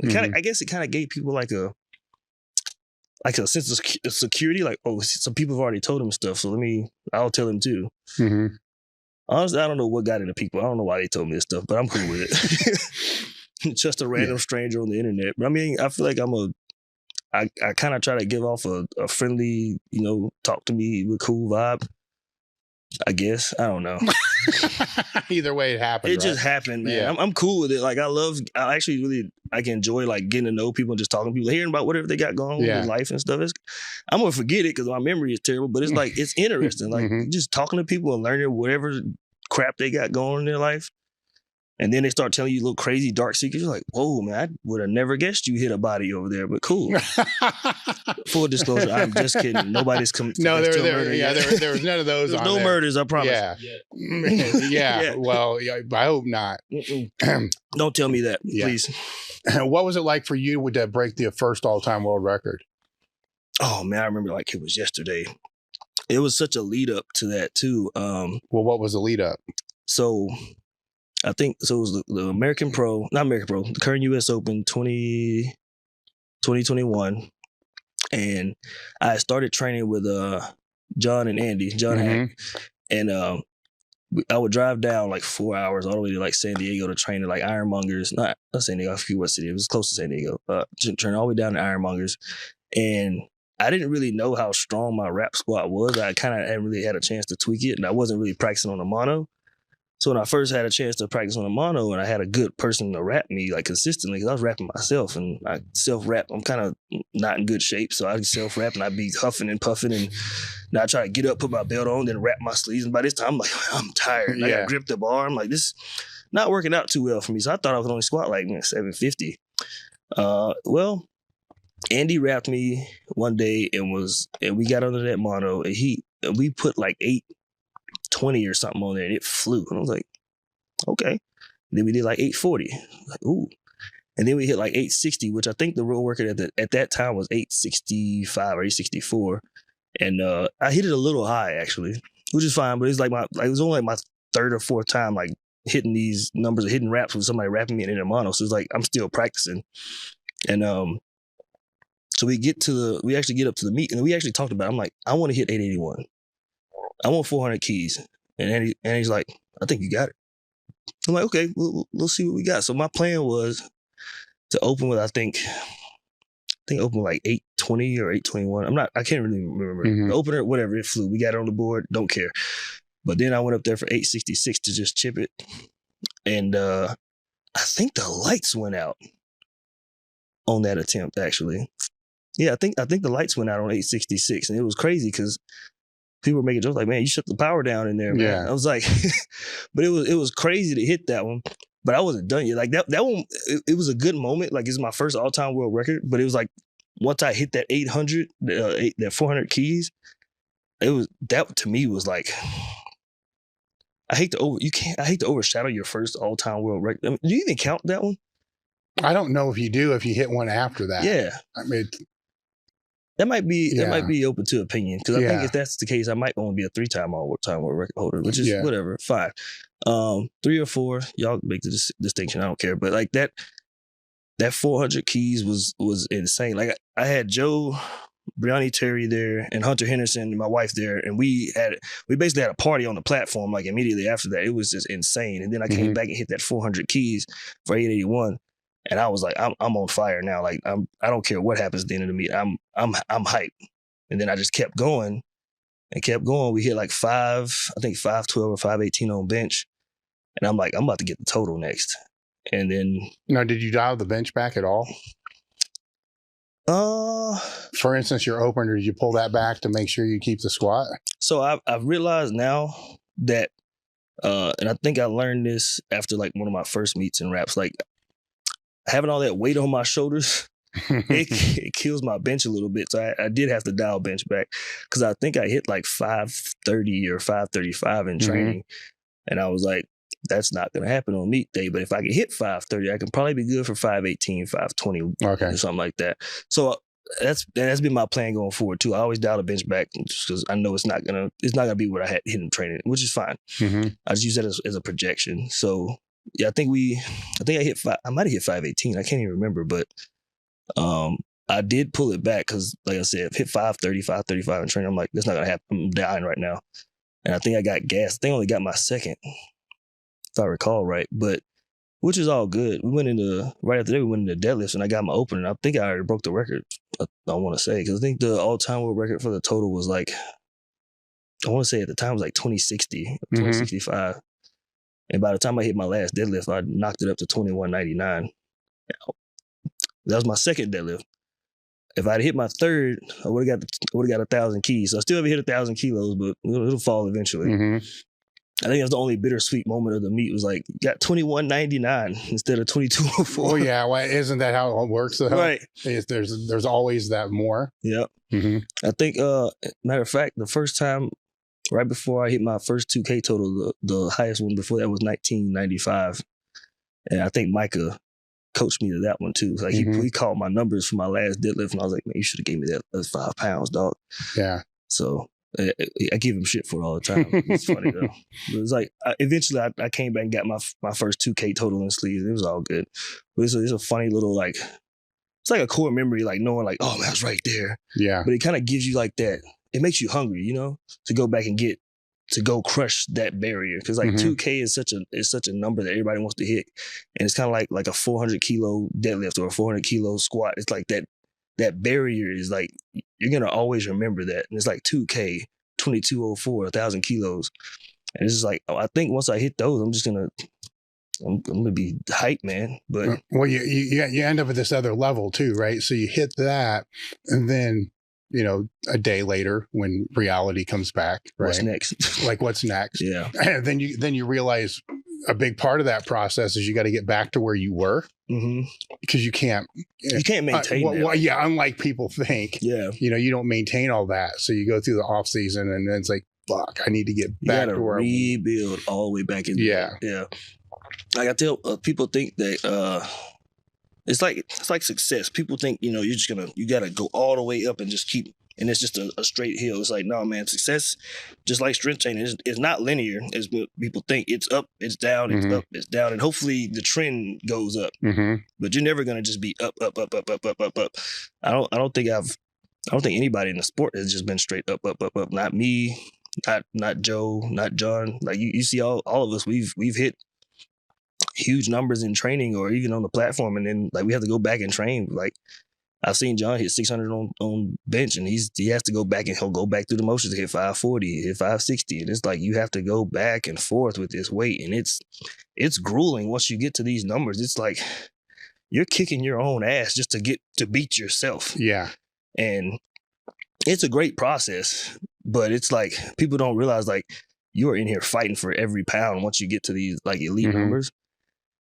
You think like, oh man, I think people see like, when are you going to hit like 1,000 pound squat? I'm like, hopefully soon, but I just hit 926. That's the goal is 1,000, but it'll get there eventually. 930's got to happen first. Yeah. So I'm like, okay, we'll open, try to break that record next, but it's a process, you know, like.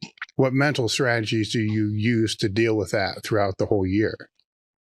To deal with what now? Those ups and downs like you're talking about. Oh, honestly, I feel like it's because it's something that at this point that it doesn't really bother me too much. Like I know that it's a process of going up and down, so it doesn't eat at me too much.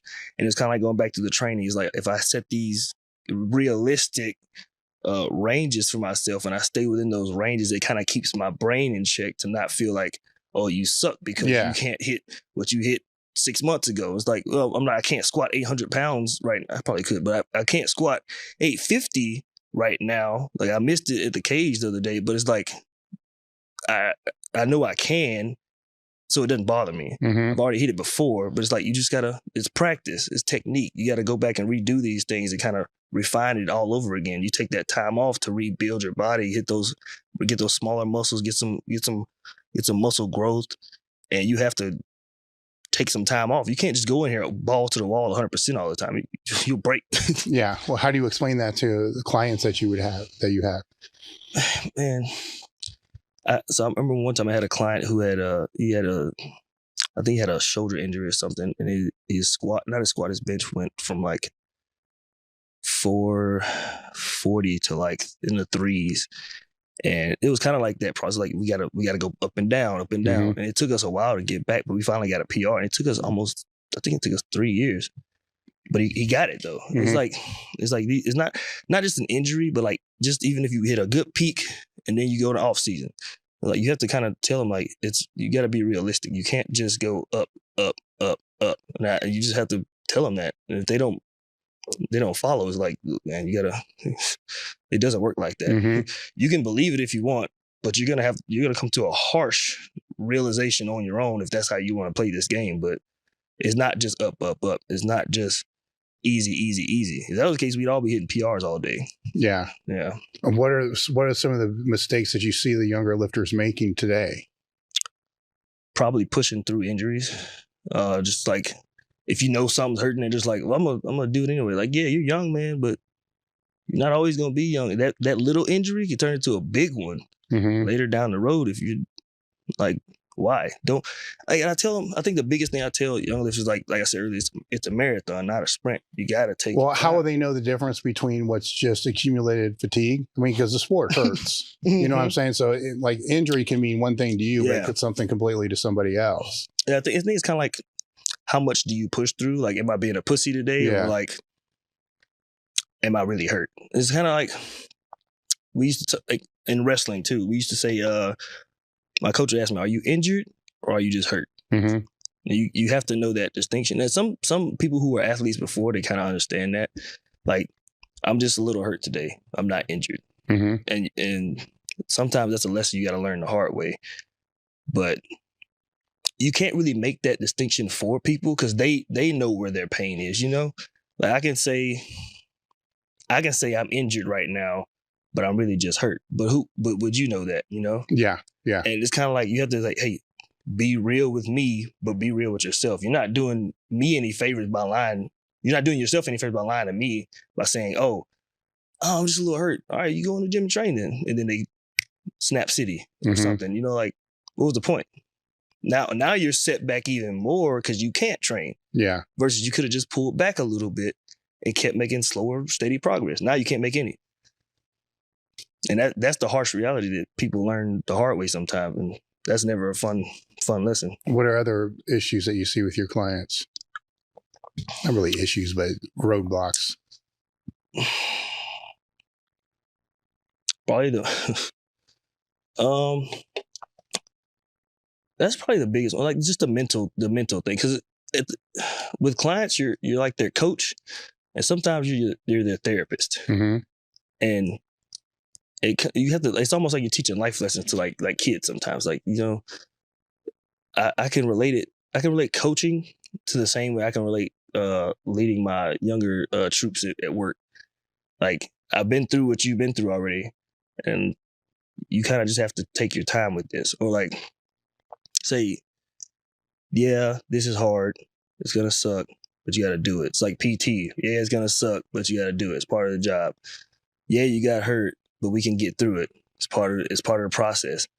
And it's just being kind of a therapist and a coach. So it's like you're crunching numbers for these people, but you're also like, you got to keep their mental in check to say, hey man, it's okay you didn't hit this today. And I think that's the biggest one is like they want to hit this number and they didn't hit it that day. I'm like, all right, man, it's okay. It's just we're training. You know, you can be pissy at the meet, but and also at the same time, it's just one meet. There'll be another one. And I tell them like, oh, there's a silver lining to hitting a shitty number in a meet.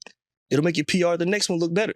Yeah. Now you got a 50-pound PR, you could have had a 30. So it's a silly, low-key silly way to look at it, but it's like, it's true, you know? Like you could have had 100% day today, or you can have a 90% day to day. But either way, you're going to grow beyond that in the future if you just keep going. With most of them, would you think that they're taking it not serious enough or too serious? That's a mix, man. Some people are like super like obsessive, like to a fault almost. And I think that was kind of me at first. Like I told you earlier when Micah was coaching me, I was like, man, I don't want to fit. I got time. I know what I want to do. I'm gonna just do it this way.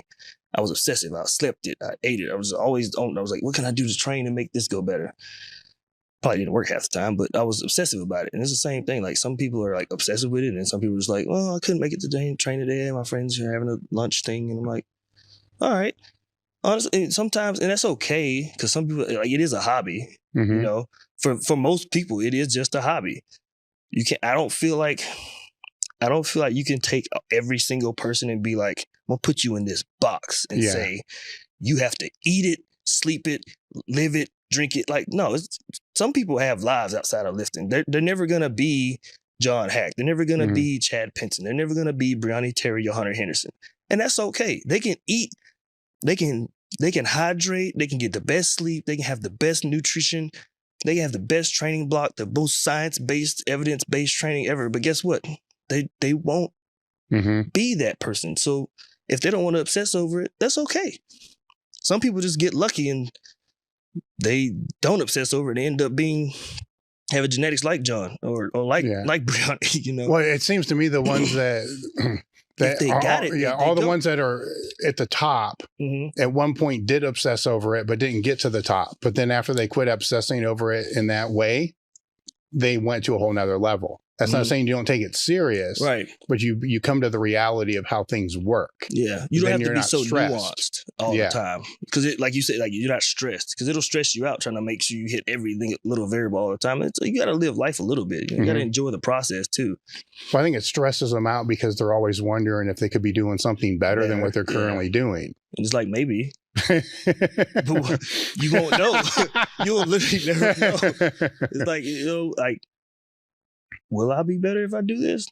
Or will I not be better? Like, you'll never know those answers. So it's like you just said, you're stressing yourself out over the unknown. Like, you can't, you don't know what you don't know. Yeah.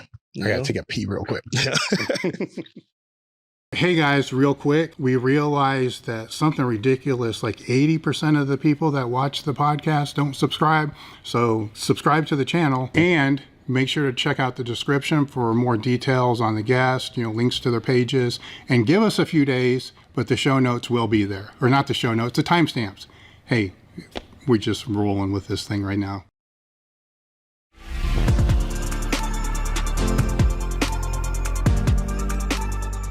Maybe you've hit your first plateau and you're thinking of hopping on gear, but you realize you're already too small because you're too scared to put more weight on the bar. What do? You can support the podcast and get access to the elitefts Table Talk Discord, which has some of the most valuable information you'll ever get. Access to hundreds of ebooks, assuming you can read. Go ahead and cancel your OnlyFans membership to your favorite bear.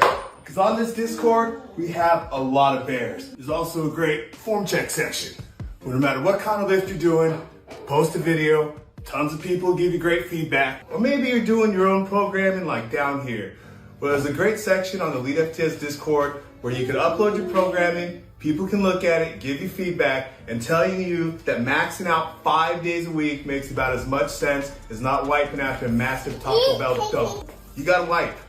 There's a button you can click, there's monthly prizes, you can win things like apparel with shirts, bands, all kinds of bands, endless amounts of bands. Okay, so here we go. We got into the McDonald's thing, right? So what are some topics that you wanted to talk about? Man, I think, okay, so I guess we'll get a serious one for a second. I'm a big goofball, but one thing that I like hold like near and dear to me is mental health. And most people, not most people, but some people know that I'm diagnosed. I got long-term persistent depression and anxiety and high functioning, basically, medicated. But I feel like people don't talk about it enough. And there's also some people who say, well, it's a crutch. Everybody wants to talk about mental health now and they're just making up stuff. Like, Oh, maybe, but who are you to say that they're making it up? You know? So I just feel like as more people can talk about it more, especially as a man, you know, because this is gonna be funny, but men need therapy, dog. We need it the most. Most men be like just holding so much stuff in and trying to be rah man all day and just be going through the most, trying to lead stuff, trying to run stuff, and like, and just holding stuff in. Like, why go to therapy? Go talk to somebody. Shoot, go to church if you need to. Like if you're religious, go talk to if you're in the military, go talk to a chaplain, whatever. But go talk, man. Men need to go talk. Need therapy. Need to talk about your mental health. It's okay. So so you say you got anxiety and you have depression. So I've had this conversation with several people. They're kind of on a spectrum, right? So when you say that you suffer from like the anxiety and the depression, when it's I don't want to say bad, when it's high, when anxiety is high, like really high, then how does that manifest itself within you? Well, I think so. So my anxiety usually manifests the worst at work, like with meetings and stuff. Like I have to run a lot of programs, I have to purchase a lot of things, and I'm in charge of a couple of different sections at a time. And it kind of for me, it manifests when I'm trying to speak, and I'm just like, And honestly, I'm like 90% sure I also have ADHD, but the military won't prescribe me or diagnose me with it because I also have anxiety, depression. They're like, oh, it goes hand in hand. So you just have that. And the military won't prescribe you any stimulants like modafinil or what is it, Adderall. Yeah, they won't give you that. So like they basically won't diagnose you with it either. Like if you didn't get it before you came in, you're not getting it now. Okay. So when you're in that state, like what's your brain doing? Just loops, man. Loops. But I try to, so I have to keep a lot of notes. Like I mentioned earlier, like if I'm trying to, if I have like my training program or like my water cut stuff, I keep everything in a note. I have to write it down. I think the worst time it hit me one time was in a meeting at work. And I was taking a note. They had just said something to me and they were like, okay, cool. Hey, Sergeant Penson, can you make sure you guys do that? I'm like, cool, bet. So I'm writing it down so I don't forget. So when I'm writing, I'm toned out. Like I'm not paying attention. Like I can't do two things at once. So I'm like, okay, I need to make sure I don't forget this, make sure I don't forget this. And then, hey, can you guys do that too? I'm like, now I'm like, shit, what did they say? Do what? What else? Now I have to pretend. Now I'm like freaked out because I'm like, I don't want to act like I didn't hear that. So I'm just going to pretend like I'm writing something else down. Now I got to go ask somebody else, hey, what did they tell me to do? So I got to make sure I have two people in at all times to make sure I'm covering my own bases. But that actually might be a mix of the anxiety and the ADHD, but like I said, they won't give me that one. So. But yeah, I think the anxiety part just kind of makes me a little ticky at work sometimes. Like I can't, like, I don't know what to focus on sometimes, or I need to focus on the most. So what it manifests me in taking a lot of notes, making a lot of to-do lists, and getting on a lot of people's nerves. How so? Delegating. Delegating mostly. But that's part of having like a good team, you know, in anything, whether it's, you know, anxiety, depression, or even ADHD or whatever the spectrum you might have going on in your brain. It's just maybe sure you can count on somebody. Now on the other end with the depression, how's that manifest? Oh, that's usually like at home thing. Not at home. It's because it's everywhere. And for me, so having like long-term depression, like I have like good days, like good periods of time, right? And then sometimes it's just like I'll just wake up and be like, damn, you know, it hits you like a brick. But it did manifest. I think one time it was when I told you I had that really good prep, really bad meat, and everybody was like, oh, he's gonna do great, and then I did not do great. That one sent me for a loop. And then also at the same time, I was also, I got tasked to go on a deployment last minute. And I had just gotten married to my wife. Hey, Brie, I love you. We had just gotten married, like, and she had just moved from, she was in San Diego. She just got out of the military. She just moved from San Diego to live with me in Central California up in Lompoc, just middle of nowhere. So she had none of her friends were anywhere near her, none of her family. And I had to deploy all of a sudden last minute. My meat sucked. So at that point, I was I was having a moment, Mm-hmm. a good moment. And I actually spazzed out at work one time, which was not a good reflection of self-control. Mm-hmm. But sometimes you got to tell people about themselves. And bad leadership needs to be told when they're doing bad things. So, but yeah, that one hit me hard. Like I ended up having to go back into therapy and like take a couple of tests, and they were like, "Hey man, yeah, you can't deploy." Mm-hmm. So I know I can't, but they don't listen to me. Yeah. But no, like a lot of people too, like in the military too, will say like mental health, and they're afraid to go because like they think it'll impact their career. And that used to be a big stigma because it would back in the day. But like now, it's mostly like if your mental health's not where it needs to be, they'll like if you're depression or anxiety or whatever the case may be, the biggest thing you might lose is maybe a deployment or a tasking or something like that. But it won't impact your job or your career for the most part, as long as your command or whoever the case may be won't be involved in like what you got going on. You just be like, you maybe not be able to deploy or maybe do something else. But I know a lot of people in the military also feel like, well, if you can't deploy, why are you in? But so what mitigation strategies do you use? Like if you start to feel the anxiety coming on, what strategies do you use for that? And the same for the depression. Or does it just hit? So the depression just hits, honestly. So it's kind of like I can't really be proactive. I kind of have to be reactive with the depression. I guess I can be a bit of both. I try to keep, good things going as best you can. Like try to like, take my wife out and stuff, or play with my dogs, whatever, those kind of like proactive things to whatever things give you good vibes at home or at work in life. But when they just hit, then you kind of have to double down on those said things or just. Now with those things, do you have to build those in your schedule? I probably should. I think that's probably actually a good strategy. I'm not the best at following those strategies. It's probably another ADHD trait. I need to write stuff down. But I do schedule a lot of things. Like we have like a calendar at home on our fridge where we write all our stuff out. We try to make time for things. So that's kind of the proactive side. Reactive side. So me and my wife, like we're having like a bad like mental health moment. We come to each other, and she's kind of like my rock in that aspect. We'll talk. She'll tell me, well, what's going on. I'm like, well, this, or sometimes I just don't know, and that's the kind of the beauty of like depression. Not really the beauty, but it just hits. Nothing can be even wrong. You just be like, damn, like why? But then sometimes it hits because like you had a bad training day. Yeah. And it's funny because a lot of people they say they go to the gym because I'm depressed to go to the gym. Well, shit, I got depressed because I went to the gym. Yeah.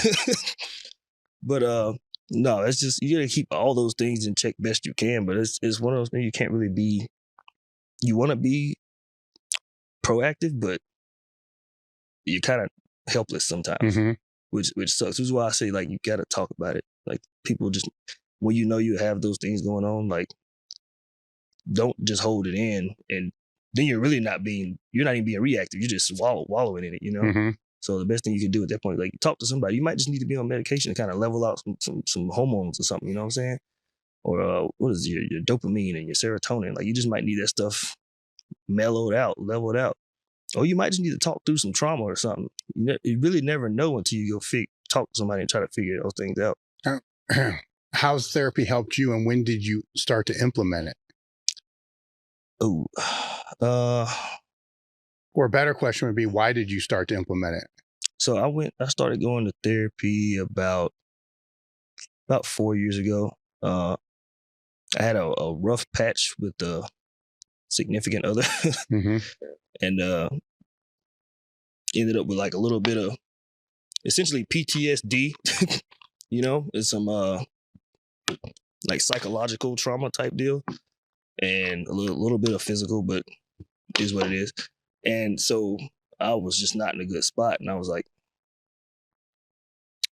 what really came about is like I was thinking of like ending it, So sorry. So I was thinking about ending it, and I was like, this ain't it, like there's you can't just let things take over your life and make you want to end it, you know? So I did I guess what you would say is the right thing. I called the hotline at my job, at least, not at my job, at a mental health hotline. We have a special one for each base or whatever. Mm-hmm. And I called him. I was like, hey, I don't really know what to do, but this is kind of what's going on in my head right now. So what's next? I didn't know what to do. I was just like, I don't want to do this, but I'm not feeling good about myself right now. I got a lot of stuff on my mind and I'm not in a good spot. And they were like, just come in, like immediately. So I came in.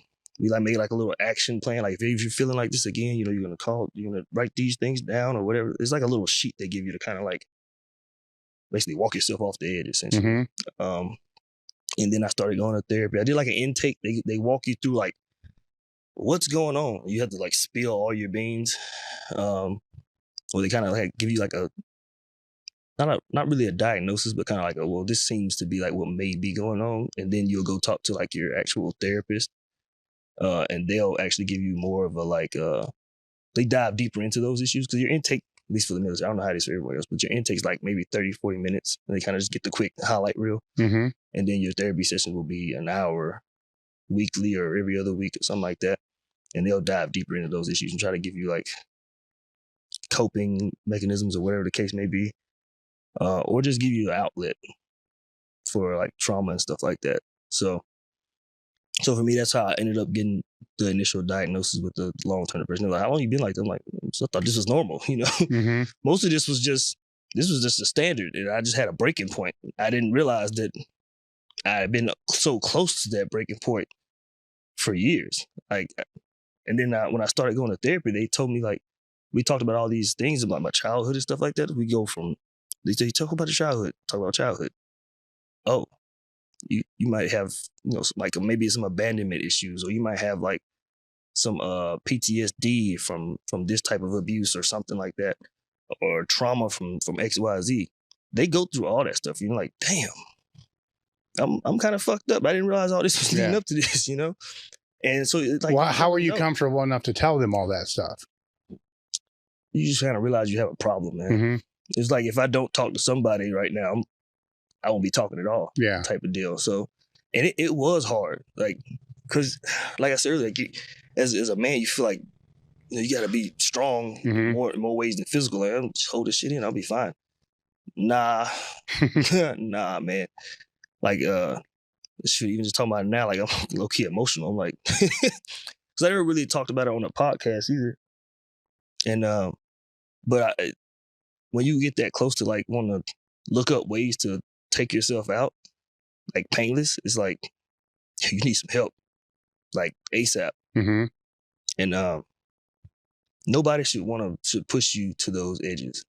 No person, no situation, life, whatever the case may be, nothing should push you that far to want to take your own life. There's a lot of stuff going on, but somebody wants you there. Somebody's gonna miss you. You know? Whether it's family, friends, like you might have a lot of stuff going on. You might be like, this will make it easier for me if it'll be easier for who? You're just gone. Mm-hmm. But you leave behind all these people. And that's kind of the perspective they put it.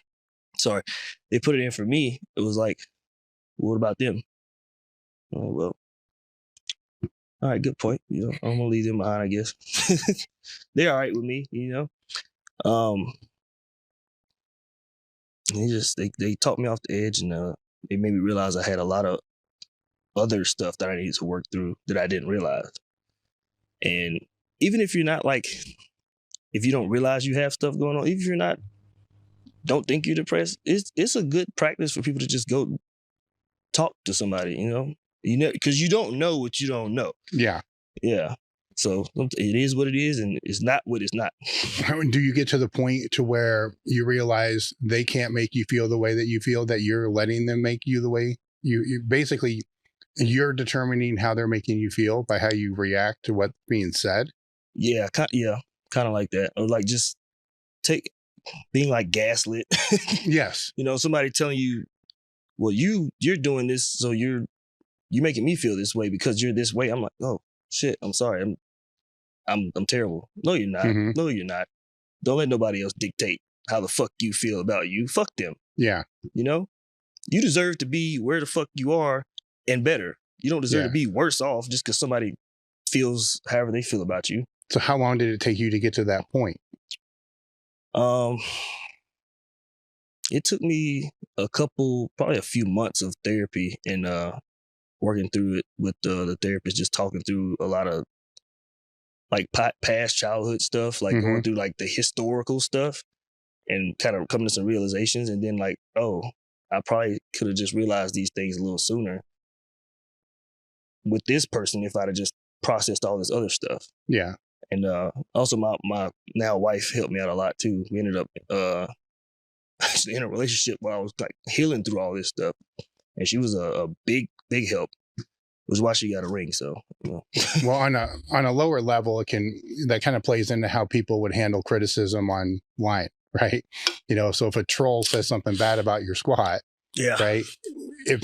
If you ask yourself first, like, why do I feel this way about what a troll just said? Yeah. Compared to just saying, fuck that person when they're not even a real person anyhow. Right. Yeah. And then obviously you can probably manage the criticism online now better than before. Yeah. Right.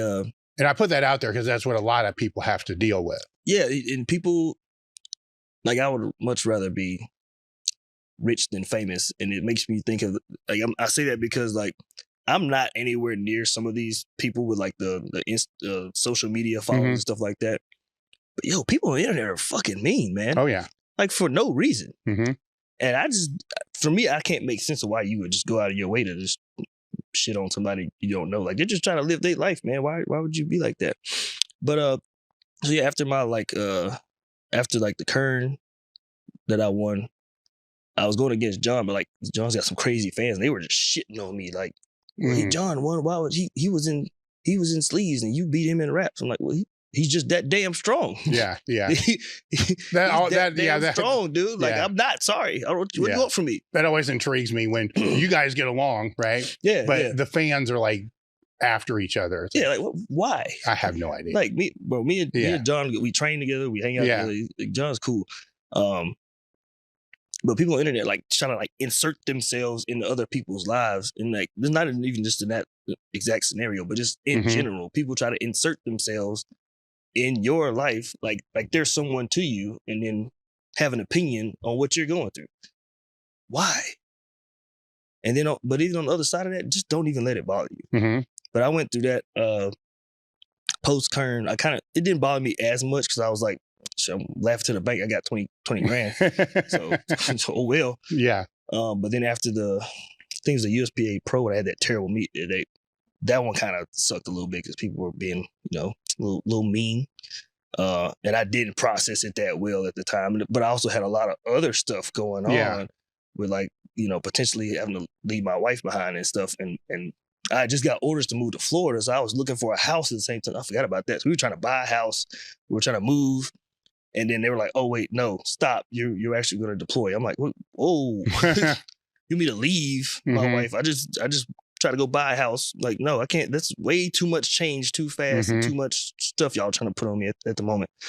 And so all that just kind of melded together with the bad performance and then the not Instagram comments, but like the YouTube comments and stuff like that. And it's just like, just don't even, I had to get myself off the internet. I think I took like a week-long break. I just turned off. I took all the apps off my phone. And I like social media, but that was like the only time I've ever had to do like a social media like cleanse or something. But it was mostly I just needed to get away from the hate for a minute, which was crazy because I was not in a good spot. I think I had a couple panic attacks, which wasn't really related to the meet, but it was just like it was too much happening at the time. So. All right, so off the serious stuff, onto the goofball stuff. Yes, please. Yeah. So we've gone through the food thing. What about real bad food? Real bad food? Yeah, like candy, shit like that. I'm not a big candy person. My wife is more the candy I like chocolate and sweets, but like baked stuff. Like I like cakes and honey buns and cinnamon rolls. So then how much of that have you ever ate in one time? So you know Whataburger, right? No, I don't. You never been to Whataburger? No. Oh my God. All right. So for people out there probably been. So they have cinnamon rolls there. And they sell them, they sell them singular or by the case, like a case of like 6. And they're big, man. They're like, it's like a tray. Mm-hmm. So I'll buy a tray. Tray might be gone in the day. Most of it's gonna be gone regardless in the day. My wife might get one. I'm probably eating like 4 that day. And cookies. Don't get me started. Like if we'll go through a back what is those Pillsbury cookies that come in the little packets that you bake. Yeah. About like 3 of those at a time, and I'll eat the whole thing. Like my wife will make them. She'll like bring them over on a plate.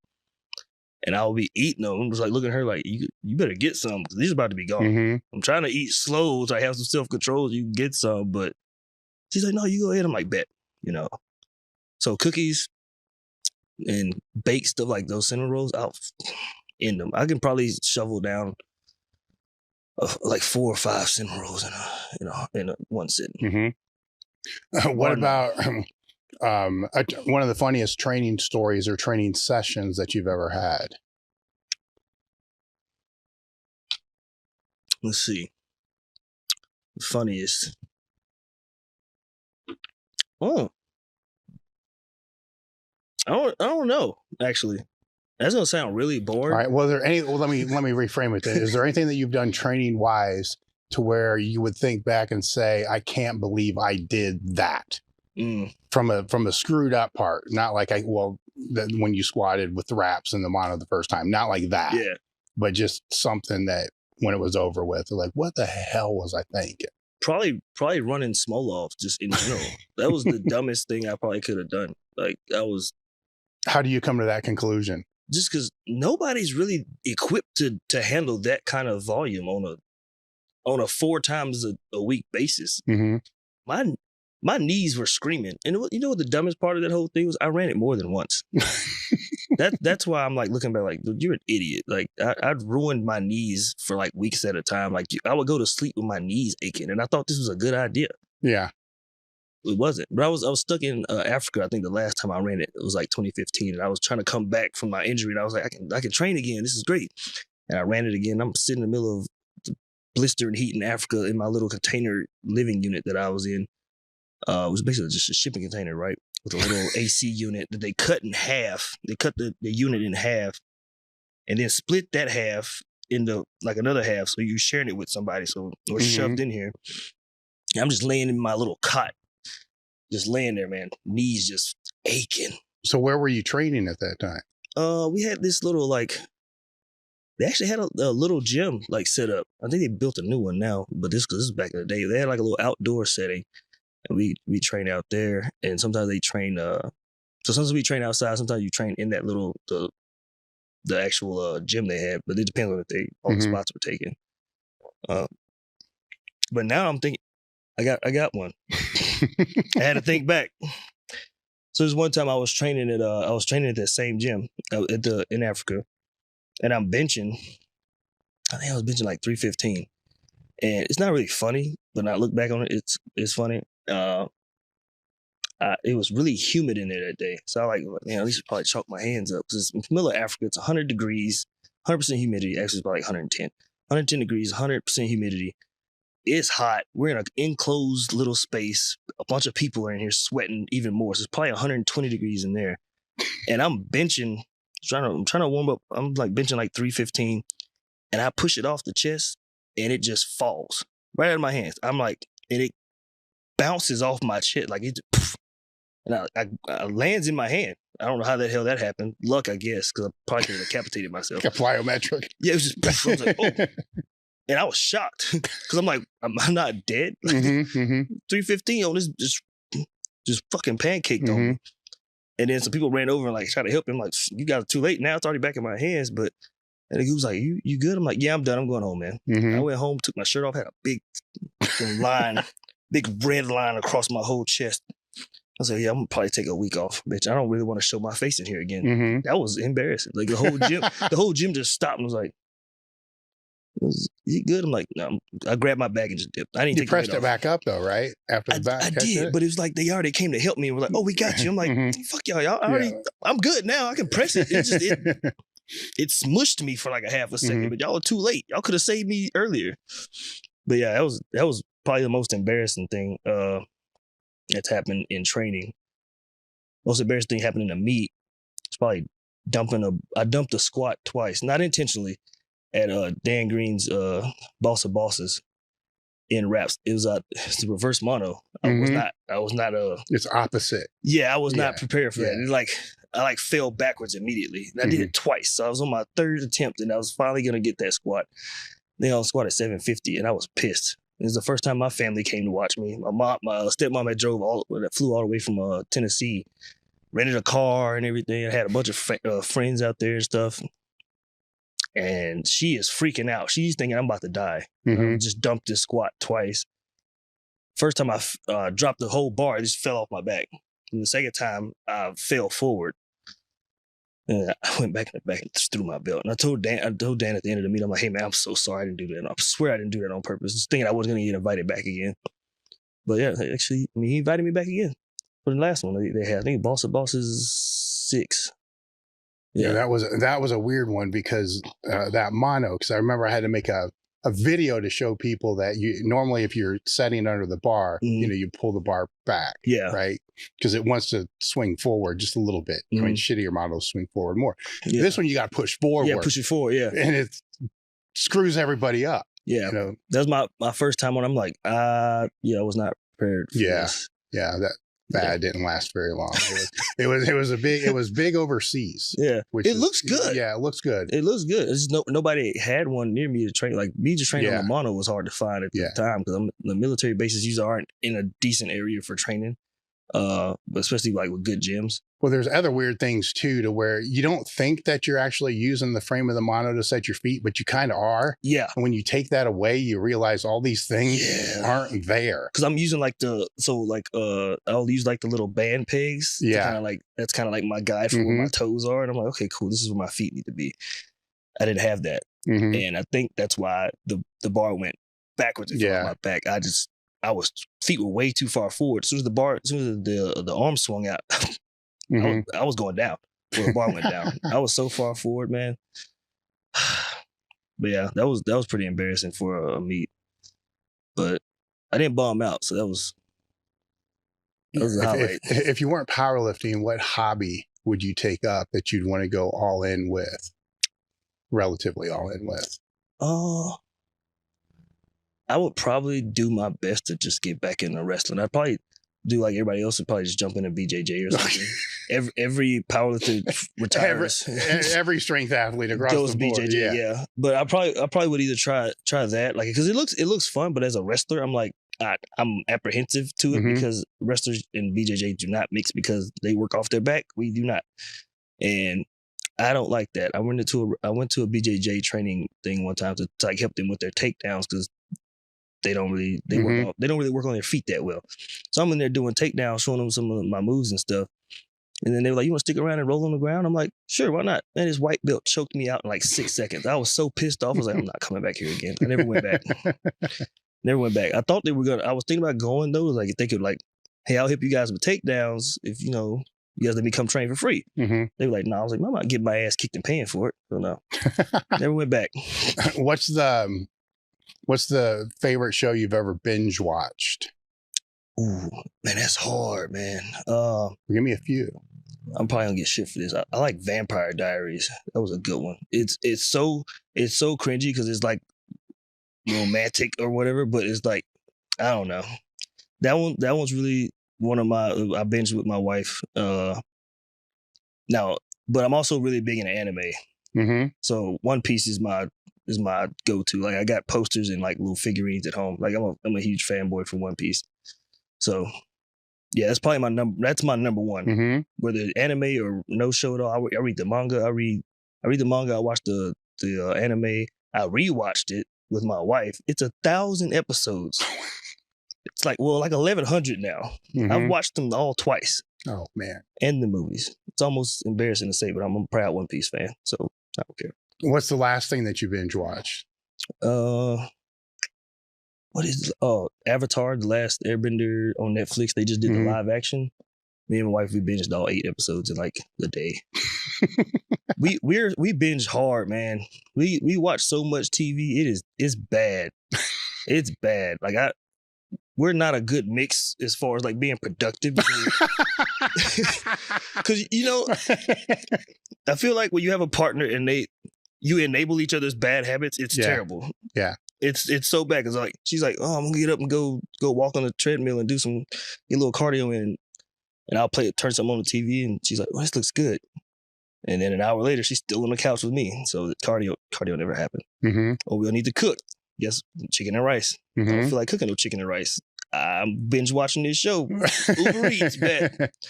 So yeah, her enabling and my enabling of TV watching is probably our worst marriage trait. By far. It wastes so much time. But I love TV. I love TV. Consume too much TV for sure. If you could have any superpower, what would it be? I don't want to say the cliche like super strength. So, actually, teleportation. Because I could go wherever I want. You know what I'm saying? Like I could be in Fiji right now. Yeah. So I could be in Fiji right now. Or I wouldn't have to pay for any flights. I wouldn't need an Airbnb. I wouldn't have been 2 minutes late here because I wouldn't have had to drive. I'm here, It'd been perfect. What are some different places that you were deployed outside of Africa? So Africa and Korea. Korea wasn't a deployment. I was there for a year though. I've only deployed once, and that was to Africa. That was rough, super hot. But Korea was amazing. The food. I know we keep circling back. It always goes back to the food. Hey man, Koreans make some of the best fried chicken that I've ever had in my life. They are bar none the best fried chicken people ever.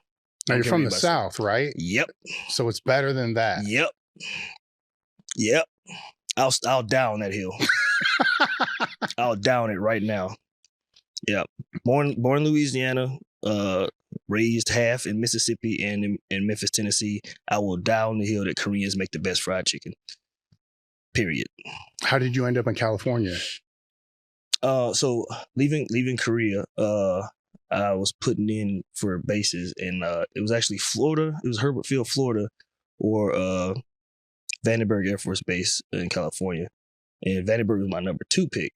And for some reason, I wanted to go to Florida so damn bad. Now I'm in Florida and I hate it. But I wanted to go to California just because I'm like, at the time, this was like 2017, they had all those big meets were going on. It was the Current, it just started happening. Boss of Bosses was going on. There was like Record Breakers. And I'm like, this is where I need to be if I want to, really get out on the scene. Like I was kind of strong already. I already squatted like 600 pounds, deadlifted like 700, benched in the mid 4s. I hadn't done any of that in the meet yet though. I had been out of the game for so long because I got hurt. Did a couple small meets in New Mexico before going to Korea after I came back from my injury. And I was like, okay, it's time to let's turn it up a little bit. So I was like, okay. Did a full year just training in Korea because there's where I'm gonna go compete at. And I got pretty strong. And then I put in for California just for that. The powerlifting. Yep. Yes. And it worked out. So powerlifting in a way has kind of dictated your life. It did. That sounds terrible. Not really, right? Yeah. I mean, how did you meet your wife? Powerlifting. Yep. And how did that happen? It was after the Kern in 2019. I went. My coaches invited me to. There was like a little get together after the fact. I was pretty happy with myself. Like 4th overall. I missed top 3 by like 1 Wilkes points to I think a 242 at the time. So I was pretty happy for myself. I was like, cool, first big rap meet. I'm like, this is great. So I see her, and I had seen her on Instagram. I didn't know who she was, but I followed her because like she was strong, and I saw her earlier that day like squatting. She was doing Hatfield squats with like 400 and some change, and she was just throwing them around, man. And I was like, wow, that's turning me on a lot right there. So I showed it to my coach. I'm like, hey, look at this. You see that? That's crazy. And it turns out we get to this party, and she is right over there. So I'm looking at her, and to her, I think she saw me looking at her, and she's like, what's this dude looking at me? was just trying to figure out where she looked familiar from. But then she was like, I guess, plotting on me on there with her friends or something. We didn't even say a word to each other. So she actually slid in my DMs on Instagram, and she laughed at a meme, and that was it. We talked every day, I think, after that for like months. And I drove down 4 hours to go see her in San Diego for, I think, 4th of July in 2019. Yeah, and that was it. That was all she wrote. And after that, it was like I was going down there once every other week, and then it became once every weekend. And that was it. So it's 5 years. Is that right? Yep. Mm-hmm. It'll be 5 years dating this year, and I think we've been married since 2021. So yeah. Mm-hmm. No regrets? Not like you're gonna say. No, man. She's great. She's a goofball like me. We're awful together, but in the best way. So it's all good. We just enable the worst of each other's bad habits sometimes. Well, you enable that, but it sounds like she was there when you're going through all the dark shit. Yeah, definitely. She definitely is. She probably saved my life, low key. In some regards. So yeah. Mm-hmm. And she motivated me with powerlifting, whereas like in previous relationships, it was like no, you shouldn't be doing that. But like in this one, she was like, she believed in me and was like pushing me. And she gave me access to CETC at the time. It was like she invited me to meet all her friends there, and like powerlifting with them gave me better. Like I had a better community behind me at the time with her at the forefront. So it just like really picked my life up at the time. So it was like she really changed my life.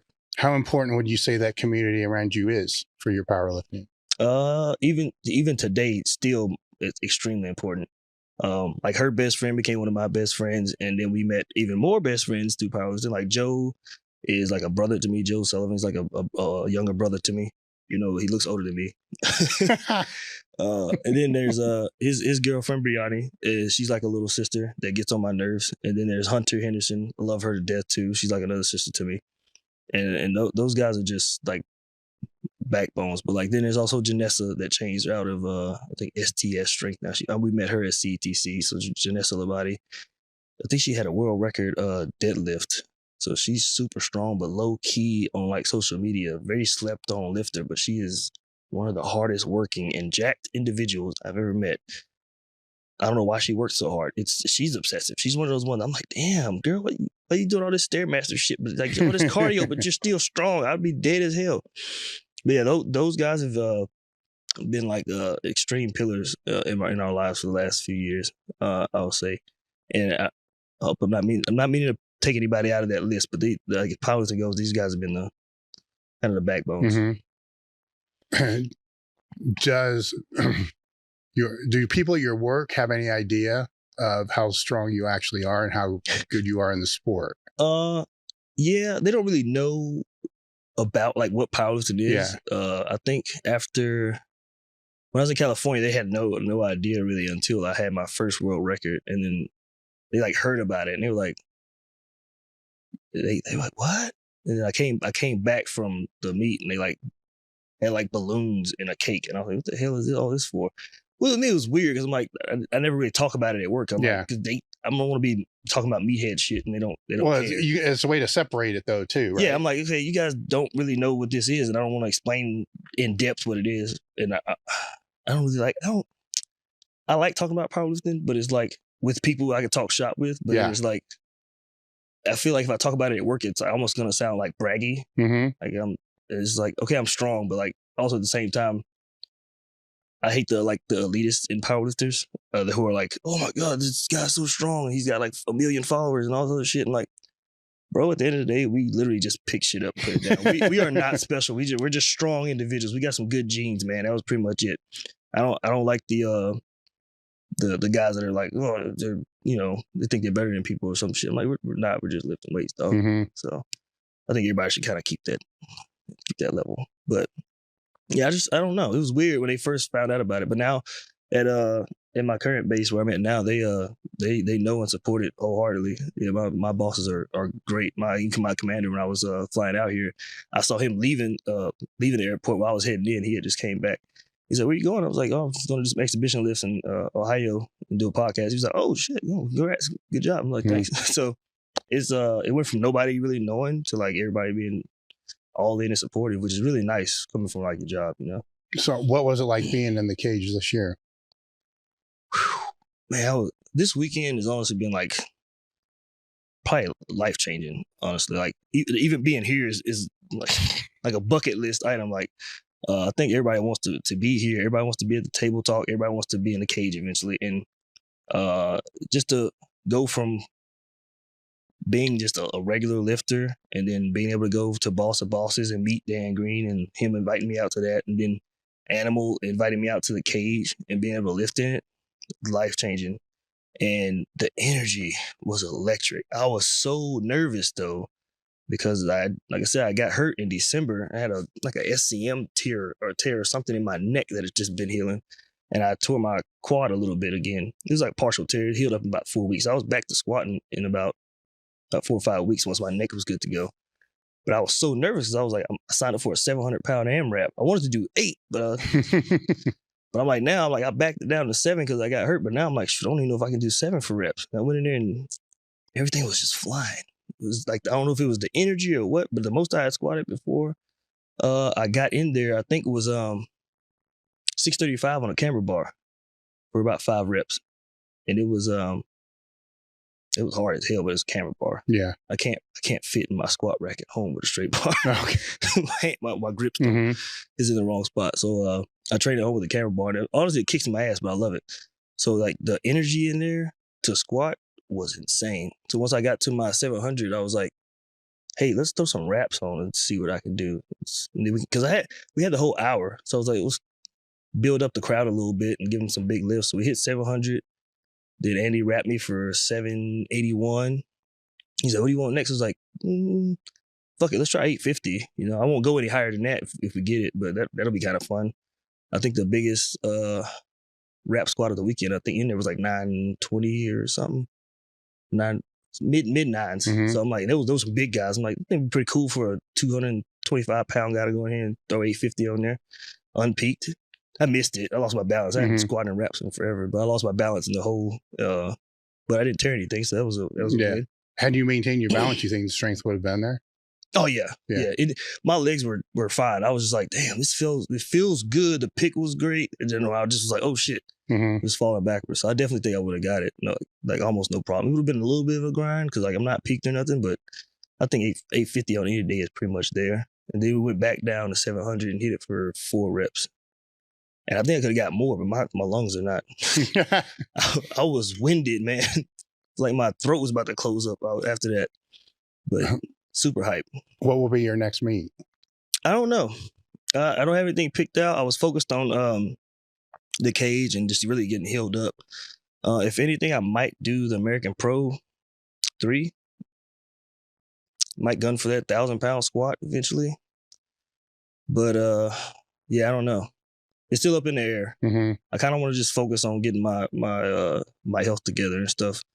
I haven't been benching or squatting since I got this little not squatting, benching or deadlift since I hurt this neck thing. But it's been about 3 months now, so I'm gonna. So what have you been doing in that time period? Just letting it rest and then squatting. So not working around it, just nope. A lot of TV and then squatting once a week. Yep. That was it. That's why I was like shocked that I hit those squats. But I was like, I know some people who were somebody else who had the same injury as me, like 3 weeks after me. And I was like, how the fuck? And they also tore their quad. Yeah. But they signed up for another meet. I think Ghost Clash. I'm like, not me. I'm gonna rest. But I know it sounds crazy. I'm like, I've just been chilling and watching TV. Like I did some stuff. You know, I was doing some little cardio, like walking on the couch. I did like a little extra leg stuff.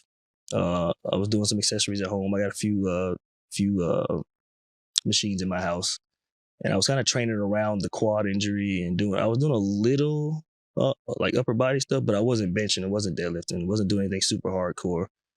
I think I deadlifted one time in the LA Fit Expo while I was working the Iron Rebel booth with Andy.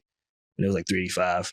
So it was loaded. I benched like 225 while I was there too. So, but I was just focused on letting it heal. I'm like, the strength will be there. Clearly, my squats haven't suffered, and I haven't only squat like maybe 5 times since December. Mm-hmm. So I'm like, it'll come back. When do you think? When are you gauging it? You'll be able to start training? I'm gonna start back when I get home. Mm-hmm. Yeah, I'm gonna start back. Probably this coming when I go back home tomorrow. So probably like Wednesday, I'll probably go check everything out, see how everything's feeling, and just kind of work from there. Mm-hmm. And I don't have a plan. I don't have a prep. I don't have a meet planned out. So I'm just gonna enjoy it. This is a good point though, right? Yeah. Because can you at this point? Because you don't even know what physical state you're in. No idea. So it's kind of like, that's why I'm kind of like, do I want to even sign up for a meet right now? Not really. But if I do sign up, like the American Pro is, it looks good because it's like, I think it's in like August. So it's just far enough away that it gives me time, like I can assess some things and see how I feel, but also still gives me time. If I do feel good, I can probably do pretty good. Yeah. Like, obviously my squats are pretty strong. Mm-hmm. So I'm like, that's good.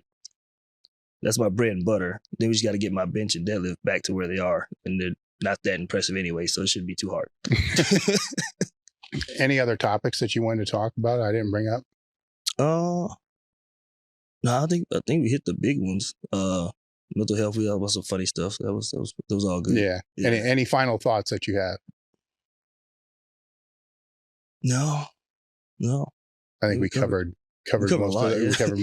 most of the final thoughts earlier in the episode with like the mental health and the advice for the younger lifters and stuff like that. Hit the injuries too. What's the best way for people to follow you? King Penson Lifts on Instagram. KINGP and SONLAFTS for the spelling impaired. I have TikTok. I don't TikTok. I don't know how to TikTok, but if you have one, just King Penson on there. Feel free to follow me, and I might start posting. I'm definitely TikTok impaired, so check me out on there, and we can make it work. Yeah.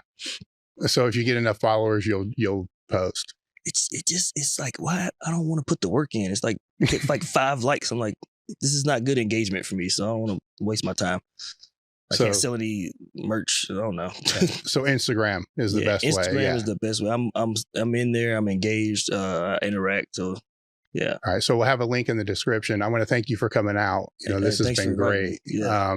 And we'll see how the year progresses and hopefully another all-time world record. Yes, sir. Hopefully. Right. So thank you. And guys, we're done. Thank you. There was one meet. It was after I think it might have been the first meet that I did after getting there, and it didn't go well, right? So I bloated. It's when I made meat. I had to lose like 10 pounds. And for me, I don't cut weight. Right? A whole 10? A whole 10 pounds. Right? I mean, to me, it was like a big fucking deal, right? I'm like all nervous and shit because I always had to gain weight into my class.